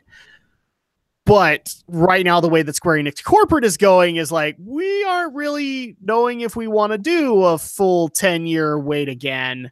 We are more interested in putting in bonus content for 15 and for Dissidia and for this remake than we are in creating a story from the ground up again, kind of thing. So yeah, I'm calling it here, just given the pattern. 16 is going to be another MMO. Given that was how 14 was, I'm just thinking, yeah, that's probably the only way they're going to do it, is that they're going to make 16 another freaking MMO, because apparently every single RPG franchise has to be an MMO now. I agree with a lot of the speculation out there that, you know what, 15 is kind of a round number. We can end on 15 kind of thing. Like, we can end this legacy on 15. Like, for all the people who are screaming, no, we need to get to 20. I honestly see Square Enix going bankrupt before getting to 20. Because we're talking 10-year development. Like, let's just say, for the sake of argument, they get their act together and we can get a new Final Fantasy game out in 7 years. That's really optimistic, but 7 years, that's, again, given that you have to do it for 5 more games, that's 35 years, people. That's a lot of time to be able to round that out at 20. I don't know. I'm kind of agreeing with a lot of people. I think they're just going to look at, 15's a round number. We could just probably end here. 14 can go on as an MMO. I don't know if we really want to do any more in that, and we'll milk nostalgia as much as we can for Final Fantasy. Yeah, plus even just getting to 20, if they get to 20, that'll be the end of them using Roman numerals, because let's face it, if they were doing 20, we all know the jokes that would come about. So yeah, no, I don't see it happening. Like, maybe if they can ink out a 16, then fine. But I definitely don't see a 17 happening here. We kind of cut you off, Alex. So what was your thought on it? I didn't really have any profound thoughts, given I'm not a Final Fantasy fan, but I just found the news pretty interesting. But it's like, it is sort of take your bets. Is it going to blow up? Is it going to take 10 years? Or is it going to take 10 years and become Final Fantasy 16 instead, or 17? Well, I mean, technically 15 was 13-2 originally. Yeah, not even 13-2. It was basically just a spin-off of... Yeah, it was Versus 13, and it was basically meant to be a spin-off because they thought, oh, we're going to do this grand, elaborate mythology with like Versus 13 and Agito 13, and soon they basically had to abandon, just like, yeah, let's spin these off into separate titles, thus Type 0 and 15. Yep. So at that, but here's the other interesting thing. You and I have had a discussion. You and I, Alex, have had a discussion on the 7 remake a couple of times, in the fact that, like, you were excited for people getting what they wanted. I was sitting here going, no, because the bottom line is that for every single person that saw that Sony demo way back when, you think you want that, guys, but you don't. And the reason that I know you don't is because of the reception of 13 and 15. I know that you don't want a 7 remake, and yet it was still coming out, and it was still going to happen because Square Enix listened to you. And now I'm just kind of laughing at the fact that they listened to you, and they're in trouble for it. Yeah, they got tired of sacrificing Aerith cosplayers to the altar. They just decided, let's give the fans what they want. But it is like, well, I mean, their recent efforts to make Cloud a girl didn't work out, and then they decided to make Sephiroth a younger boy, and it didn't really work out. Yeah, but that's the way it goes. Yeah, it was, as Yonye did point out in his own video, which is where I heard about the story first. You know, this is a case of Square getting ahead of themselves too quickly, and not really prepared to do this, considering they do still have Kingdom Hearts 3, which has been in development. You have two potentially really awesome releases happening here. So Kingdom Hearts 3, which is at, let's just say, bare minimum 10 years development. Okay, bare minimum 10 years, at most 15 probably at this point, because you have to consider conceptualization at that point. And then you also have Shadow of the Tomb Raider, which is by Crystal Dynamics, but funded by Square Enix. And I don't know if you guys actually saw the story, but a story just barely came out where we found out about Shadow of the Tomb Raider's budget, which is roughly rounding out to about 75 to 100 million. So that's already a big budget title that if they can't make that work and they can't get that money back, that's gonna hurt.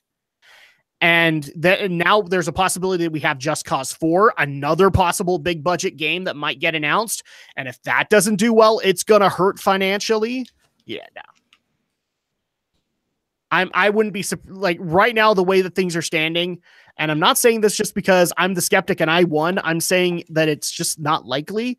I give it 2 years before this game officially gets canceled. It's either got to release, its first episode has to release by this point, or it's canceled. Or maybe they'll just scale it back and not try to do this whole grandiose episodic release that they're trying to do and just put out a singular game, which is probably what they should have done in the first place. Okay, but then again, here's the problem with your argument there, Alex. Either you do an episodic game, which is supposed to be like taking a 50 to 60 hour game and cutting it into tiny bits. So which sounds a lot more plausible, them releasing the episodes or releasing the big ass game? That's true. The big ass.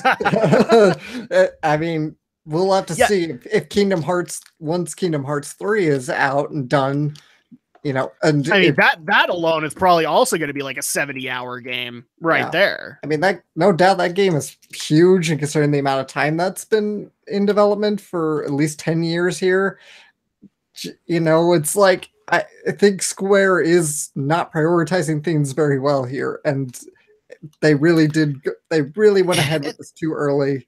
And the other problem with it is that they have only like, okay, this is probably going to be like sacrilege because I know that there are other game directors that are working for Square Enix, but their big acclaimed one is Nomura. And Nomura has way too many projects on his plate right now. Mm-hmm. He is working on Kingdom Hearts. He is working on Final Fantasy VII Remake. And I'm guaranteeing you that he's on the conceptualization team for Final Fantasy 16. Why? Because he's the moneymaker. He's the one that can actually get that job done. So that he's probably in those meetings too, while he's juggling all this other crap together. And after that, if you look at the directors of Square Enix, who else is there? I mean, maybe the guy who's working on Nier, but I think Nier's under one of their company brands. The people, Crystal Dynamics, who makes Tomb Raider, again, a company under Square Enix. Yeah, and they technically fall more under IDOS, which is basically Square Enix Europe and not necessarily Square Enix Japan. And then you also have the Just Cause team and the Hitman team. Again, other companies that are under Square Enix. But who else in Square Enix do you have as a maybe director? Like a lot of the big directors they had way back when have since left. Yeah, like the only other director they pretty much have left is the one who took over 15 after Nomura stepped away, and that's Hajime Tabata. And I think they have, oh crap, I can't remember. He took on Crystal Chronicles way back when, but he's had a recent project too. Yeah. Point being, but that's it. They're stretching the people that they have way too thinly. Yep. So just to give kind of a view. Kingdom Hearts has a co-director, doesn't it? It has at least one other director on it. Yes, but everything must be okayed through Nomura. Right. Because this is kind of a wrap-up game. So at that point, like they need to make sure that they wrap up all the loose ends. So yeah, there's somebody overseeing it when he's not there, or when he wasn't there when he was developing 15. But since then, I can guarantee you he's there and he's working on it. And so they don't need that co-director. The sad reality is that this FF7 remake, the way that it sounds, it doesn't have one. Yeah. It's just a team that's working blindly. It's the case where you need to have if they want Nomura, fine, but he really needs to be the creative director here, and they need to have an actual on-staff director to supervise and direct and guide the team. Problem is that people want the guy behind Final Fantasy VII working on the remake, which is Nomura. Which I said. Well, sort of. Nomura was only the character designer, but that was still Sakaguchi's game. And I do not see them bringing in Sakaguchi to come and help out. I just don't see it happening. Yeah, I'm not saying you have to get rid of Nomura. I'm just saying you put him as a creative director.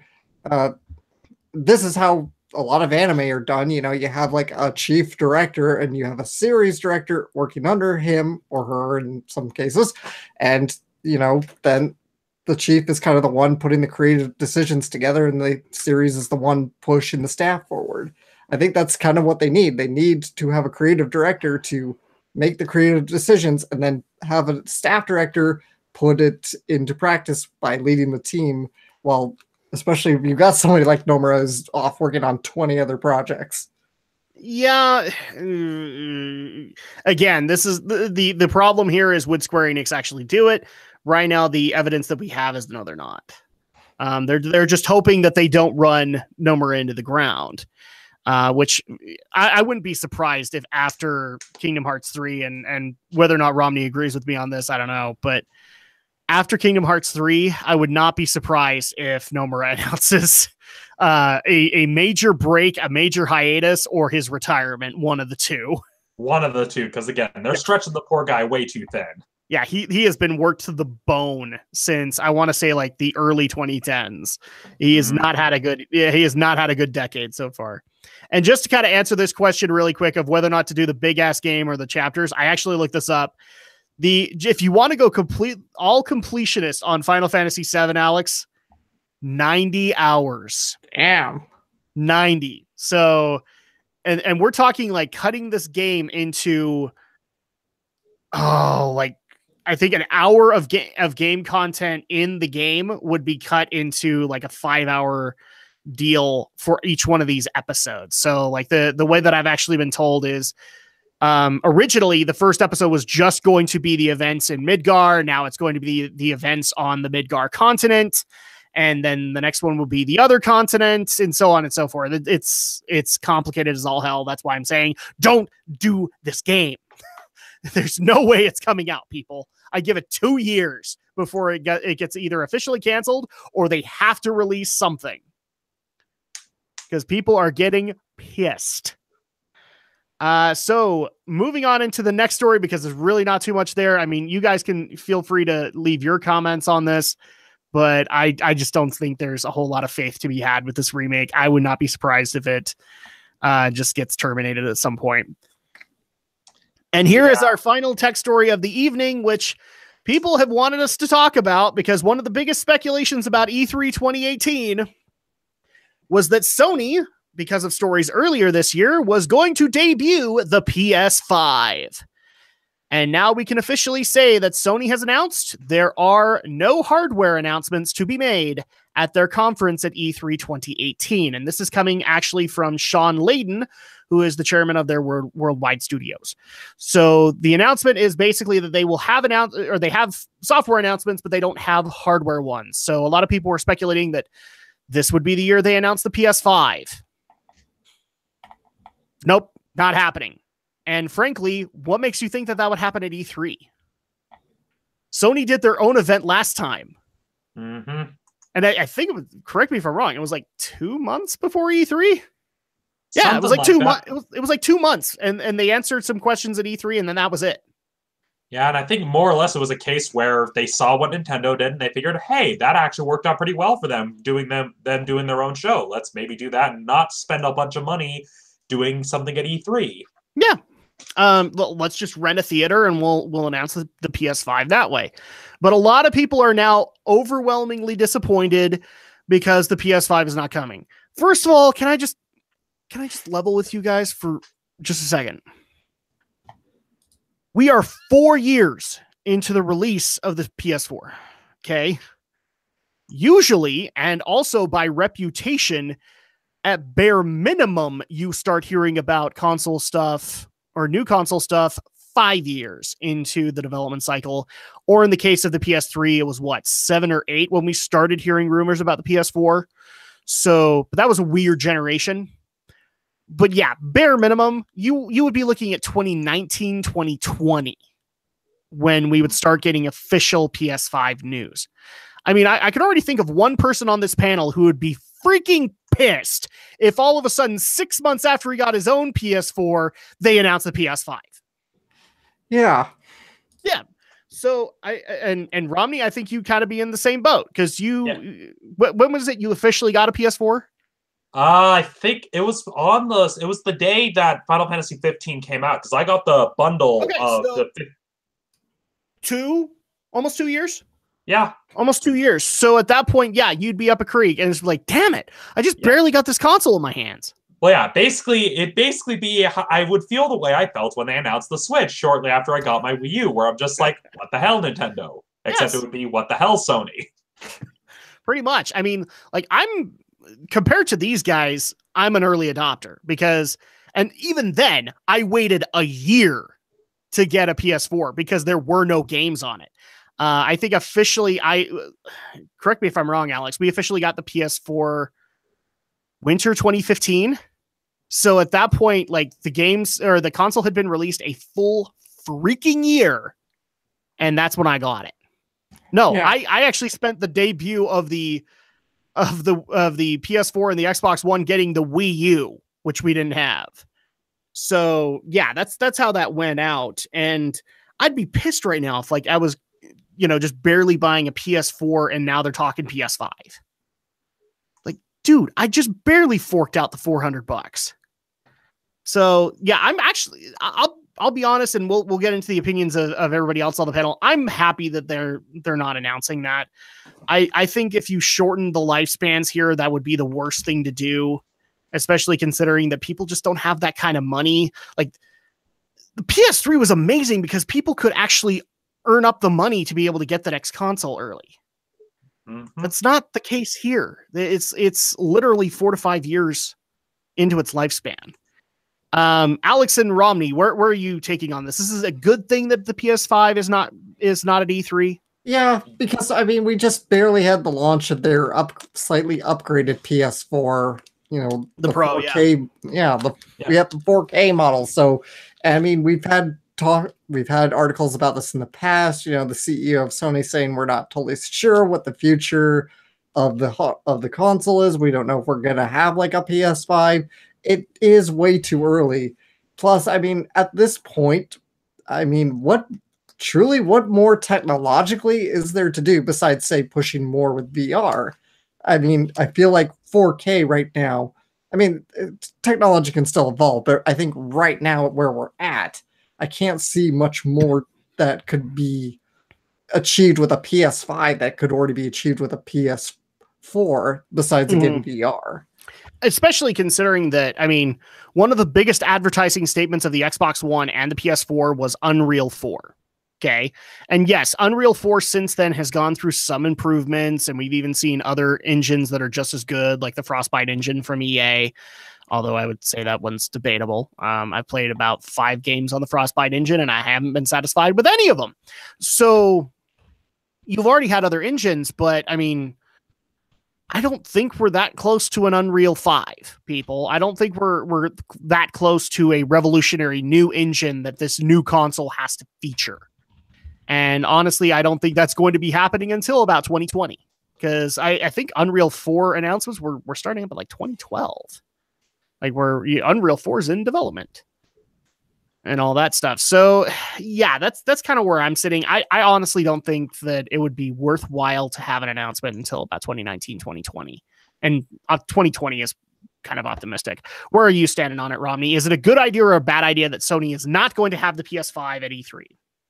Definitely a good idea, just given the amount of games we have coming out for the PS4. If they announced a new console now, not only would that shoot any future releases in the foot, because then people would just be talking about the new console, that would piss off all of the third-party publishers as well. They'd be literally just like, what the hell? We literally slaved on these games for this console, and you announce a new console? What the hell? Especially developers who've been struggling on these engines and have not been able to put things out adequately. They'll be pissed because now they have a brand spanking new development kit to learn. Yeah, exactly. And so it like them announcing a new console this year would just be stupid. It would it just would make very little business sense. Like it would just make no sense to announce a new console at this point, given the amount of new releases we have on the horizon. And I mentioned that would basically undo all of the goodwill Sony has built with third parties. They would basically it would bash them back to Nintendo levels of relations with third parties, and that's something Sony does not want to lose, because that is the edge they have over Nintendo, is their relationships with their third-party companies. Well, and another thing that I think Alex kind of brings up as a good point is, like, yes, they don't have the snazzy new engine to be able, like, they don't have the new graphical hotness and the new resolution to be able to rely on. They don't really even have a gimmick to rely on either, because, you know, PS3, PS4 kind of had 3D to be able to, well, PS3 had 3D to kind of rely on, and then PS4 has VR. What would the PS5's gimmick be? So at that point, like, I don't even think we're far enough to be able to establish that gimmick as well as any new hotness that this thing would have. Yeah, like the only thing that I could think of that they could add onto it would be VR with haptic feedback. That would have to be they would have to somehow address the issue of, okay, how do you create haptic feedback for the VR games? And that's a hurdle that nobody has been able to crack yet. I mean, even the people at Team Ninja are still trying to crack that for an upcoming Dead or Alive game, as seen with that very awkward video of them testing with the water balloons. But given that's Team Ninja, that's no surprise. But it's a simple case that's pretty much the only next hurdle I can see for any game console to try to edge out the current market, is if they somehow address the issue of haptic feedback. Yeah, and on top of that, like we had the story earlier on, is like, do you even get a physical console? Is this just an OS instead of is it just an OS instead of a physical console? We don't know. I honestly think that it wouldn't be this generation, it would be the next one that would go fully digital as an OS, but using like the previous console's hardware as a means to be able to put that on. But yeah, there's just not a whole lot to be able to work with here. I get that some people want the new hotness and they want the new hotness now, but I mean, the other thing that I think you, Romney, kind of brought up is, I don't remember if this happened entirely, but I could have sworn when Xbox One and PS4 got announced, holidays that year for games kind of tanked. So any games that came out around that holiday season, I mean, yeah, they did fairly well, but they could have done so much better if the consoles hadn't been announced. Yeah, especially given that, like Nintendo kind of soured the mood already, because that was around the time that they rushed out the Wii U, but didn't have any games in the library. And so it was a case of, okay, you tried to get ahead of the curve. Right. What was it? Winter 2016 was probably one of the worst years. I believe one of the worst years the Wii U had. Yeah. Just because Switch hype was there. Not even just Switch hype. It was just a case that the Wii U was mismanaged from the get-go. But back when the earlier consoles were announced, it's a simple case. I mean, even when you look at when the Xbox One and the PS4 were announced, and the pissing match that Sony and Microsoft got into over the ability to use used games, to lend games to other people, and all of that, it got annoying when a lot of people were just like, well, what about the backwards compatibility? Naturally, people wouldn't want to buy new games for the older consoles if they're going to have to buy a new console and wouldn't be able to play the new game for the older console. Yeah, agreed. And frankly, I also agree on the pissing match comment, because that's pretty much what it was at that point. But that's pretty much all we can really state on this one. So I'm gonna, and also because of time, I'm also gonna say we need to move on to the last story that we have tonight. But roughly, yeah, that I think we're all pretty much in agreement. It wasn't a good idea to bring the PS5 to E3 2018, and it's actually a better concept for it to not be there, so that it does not hamper the games that are going to be coming out right off the bat this year, especially since E3 is basically setting up the holiday season. So if you announce a console and it's not coming out that year, you have a chance to kill that holiday season, at least to some extent. Well, yeah, it's very much if you don't have it coming out the year you announce it, you're gonna kill your business. If you do what Sega did and try to release the Sega Saturn the day you announce it, you're also going to kill your business. Yep. Now, this next story that actually is the only one of our entertainment portion of the evening, I'm just going to go ahead and be honest. I'm going to have to rely on you guys because by the time the story broke, I was dealing with not only a bunch of E3 news that was coming out, I was also dealing with the fact that my hard drive died on my computer. Well, it was about to die, and I was trying to get crap off of it, like all of the stuff that we had recorded off of it, and also getting replaced. So I wasn't really able to follow a lot of the news for this story. So since Alex, you kind of brought it up, and I have a feeling Romney's been following it too. Could you guys actually give the details of this one since I don't really know them? Well, to kind of give a basic rundown, you may recall how we discussed how Disney was set to acquire all of the entertainment assets of 21st Century Fox. So that would include the film production arms, the television production arms, and even some of the sports arms, basically everything that comprises Rupert Murdoch's Fox company, except for Fox News.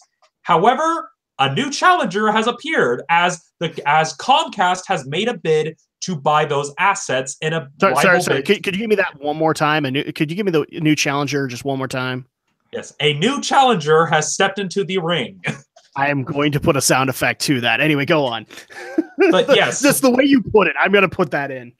So yes, and that's literally what it is that Comcast has made a rival bid in a bid to acquire Fox's holdings, and they're basically hoping to buy it instead of Disney. Now, there's no rumors of whether or not the bid is going to go through. Murdoch has even said that he's not going to comment on market speculation, echoing a sentiment issued by Bob Iger, the CEO of Disney, that they're pretty confident that the merger between Fox and Disney is going to go through if the FCC approves it, because that's another part of the process that they have to go through.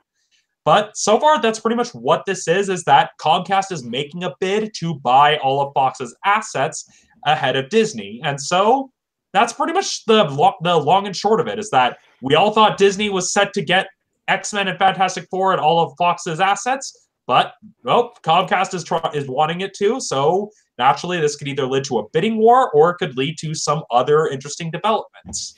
Yes, and I've even heard that the most that I've been able to get out of this story, because again, if people want to call me lazy, go ahead and do it, because I've been dealing with all this hardware crap in the meantime, is that there is some subtle to and fro going on between Disney and Comcast on offers and trying to sweeten the deals and all that stuff that is going on right now. Can't confirm any of it because it's all backdoor, but it wouldn't surprise me that as soon as Comcast stepped into that ring and said, yeah, we want to get this too, that Disney immediately hunkered down and tried to secure this as quick as possible. Yeah. Not to mention that Disney would stand to lose a fair bit of money if the deal does not go through. The article, which comes from Deadline Hollywood, cites that if the deal does not go through, Disney would have to pay a $2.5 billion breakup fee, with Fox having to pay a $1.5 billion fee if the merger doesn't go through. So there's a lot of money on the line. Damn. I love that it's called a breakup fee. It's just like the first thing that comes to my mind is, wow, if I had to pay $2.5 billion to an ex-girlfriend, that would suck. Looking at this, apparently Comcast's offer, at least according to the various reports, although it hasn't been confirmed, is up to the level of $60 billion in an all-cash offer for Fox's assets, while Disney's offer was $52.4 billion. And again, apparently this has been a bidding war that's been going on between both Disney and Comcast for quite some time, with the Murdochs ultimately choosing the Disney offer over the Comcast offer for reasons that have yet to be disclosed. Yeah, exactly. And they probably won't be disclosed until it's the FSC. Is it the FCC that has to approve it? Yes, any merger between major media companies has to be approved by the FCC. I was about to say FTC, but that's probably because of the previous story.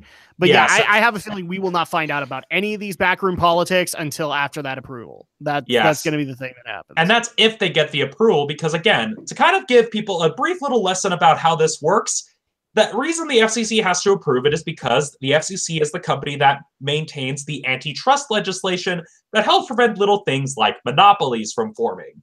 And so even if Disney's bid goes through, the FCCs could easily say, nope, this makes your company way too big and basically creates a media monopoly. We're blocking it and shutting it down.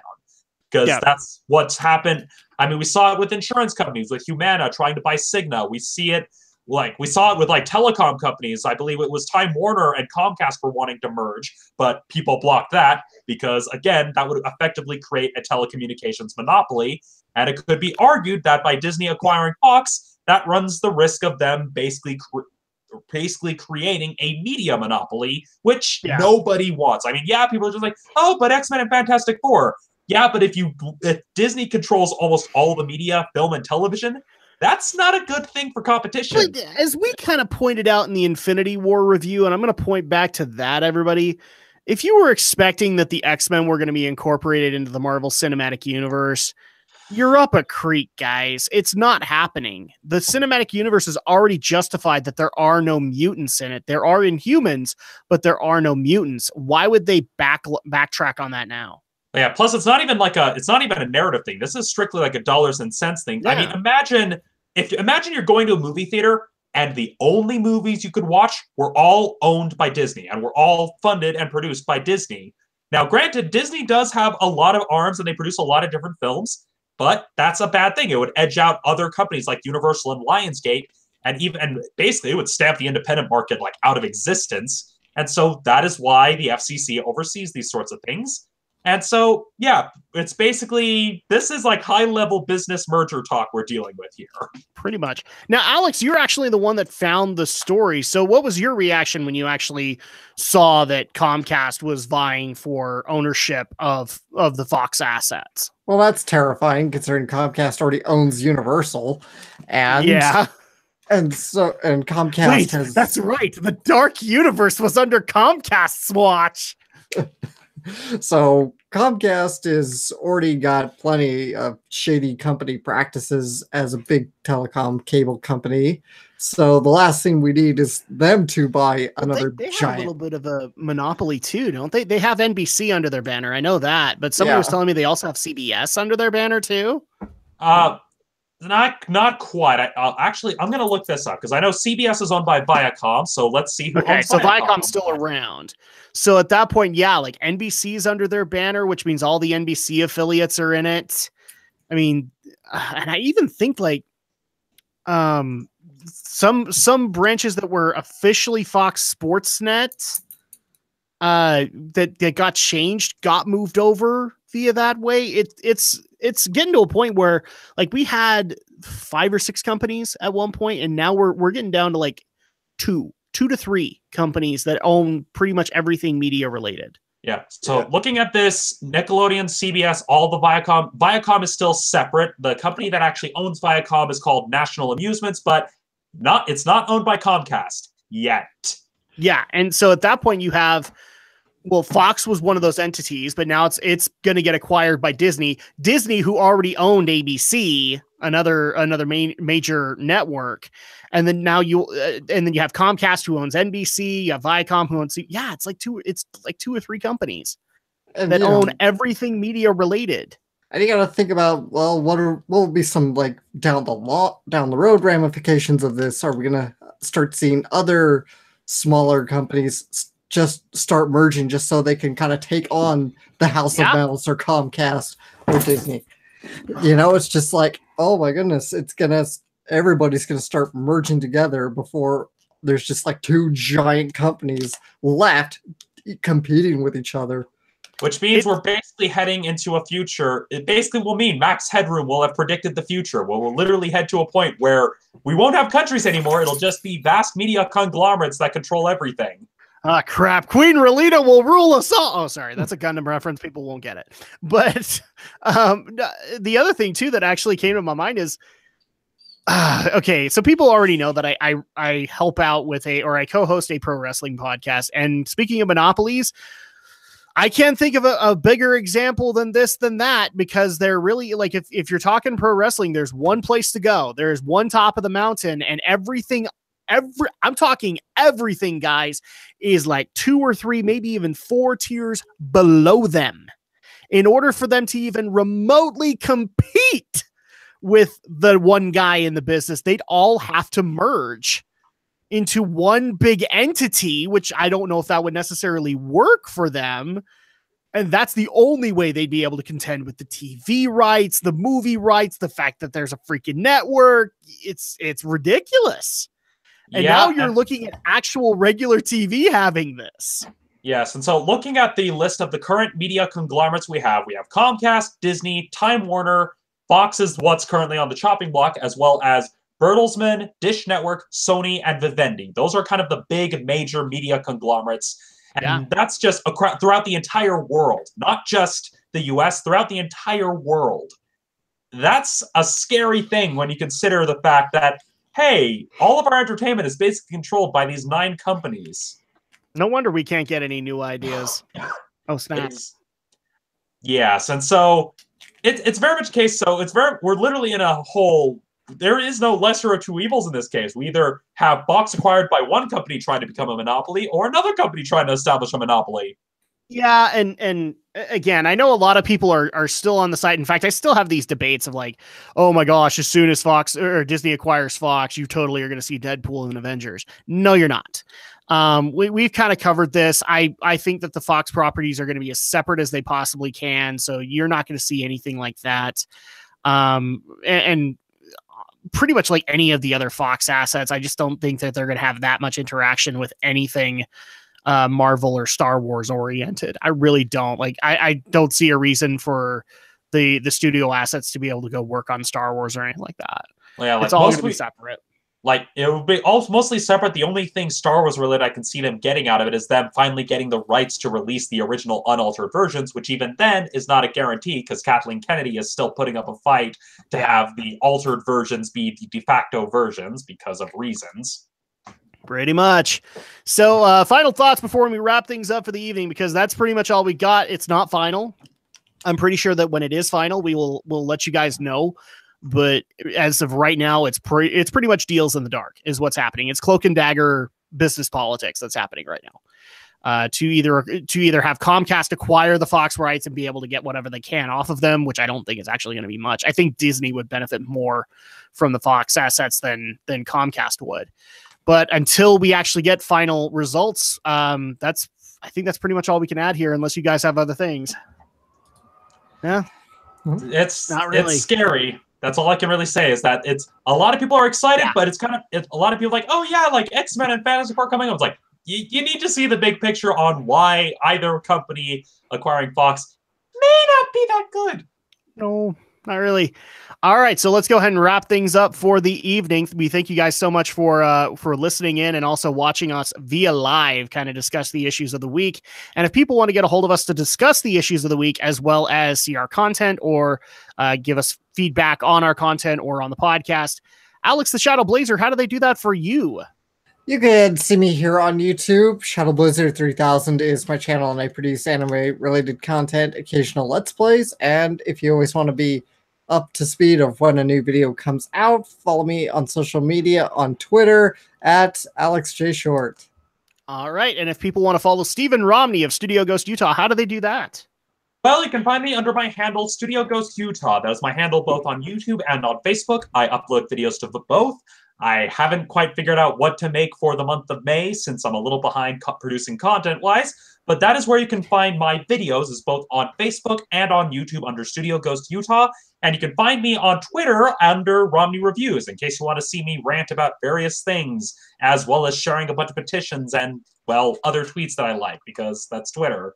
And as for this week's Ronnie's recommendation, it's oddly fitting, considering we were talking about media companies establishing monopolies. I'm going to recommend a very old but surprisingly relevant Saturday Night Live sketch.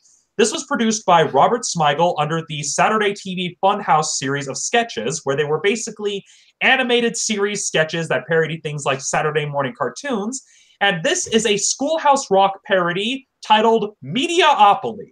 It pretty much explains all of the problems that we described with the Fox acquisition, but with a nice catchy song. And it's actually a really well done sketch. I initially saw it as part of the Best of Saturday TV Funhouse.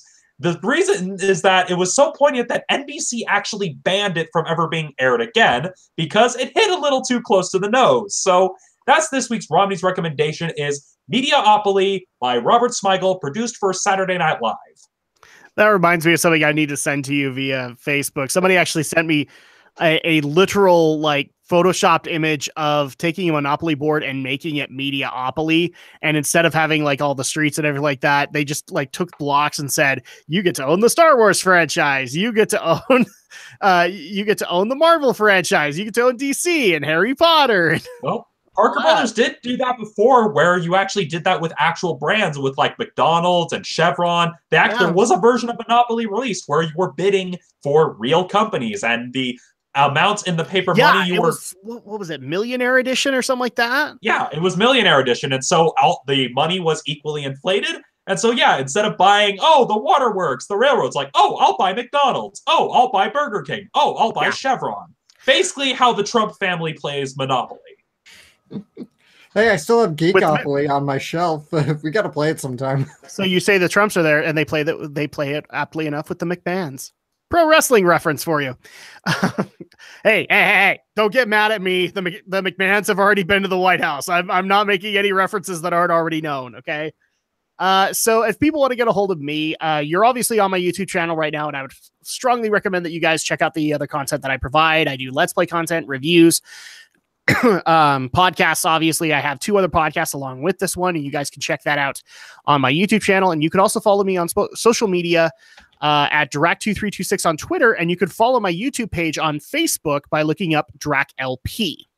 If you want to support the podcast directly, the first thing that we recommend and foremost thing that we recommend that you do is go to geekyweek.podomatic.com. That is where the RSS feed is, or you can look up the GNRO podcast on iTunes or Google Play for Android users and support the RSS feed that way. That is the best thing that you can do to support us so that we can continue to keep the windows open, the lights on, and all that fun stuff for the podcast. You can also follow the podcast on social media if you go to either Facebook or Twitter and look up Geeky NRO. And you'll be able to get up-to-the-minute information when we go live, the stuff we'll be talking about. I have a feeling we're going to be doing a bunch of other stuff in the summer, especially with things like E3. So you guys can check that out very soon. If you want to leave feedback or story submissions, you can go to geekyweek@gmail.com, and we get to that as quickly as we possibly can. I was a little, not lax, but backed up this week just because of the hard drive issues. So I apologize for that. And hopefully I'm caught up as of right now, so you guys don't have to worry about that too much. But that's going to go ahead and do it for this episode of the podcast. Thank you guys so much for your love, for your patience, for your support. We really do appreciate it, not just individually on our channels, but also on the podcast. It really is something that we love doing, and we love the fact that you guys help keep the lights on around here.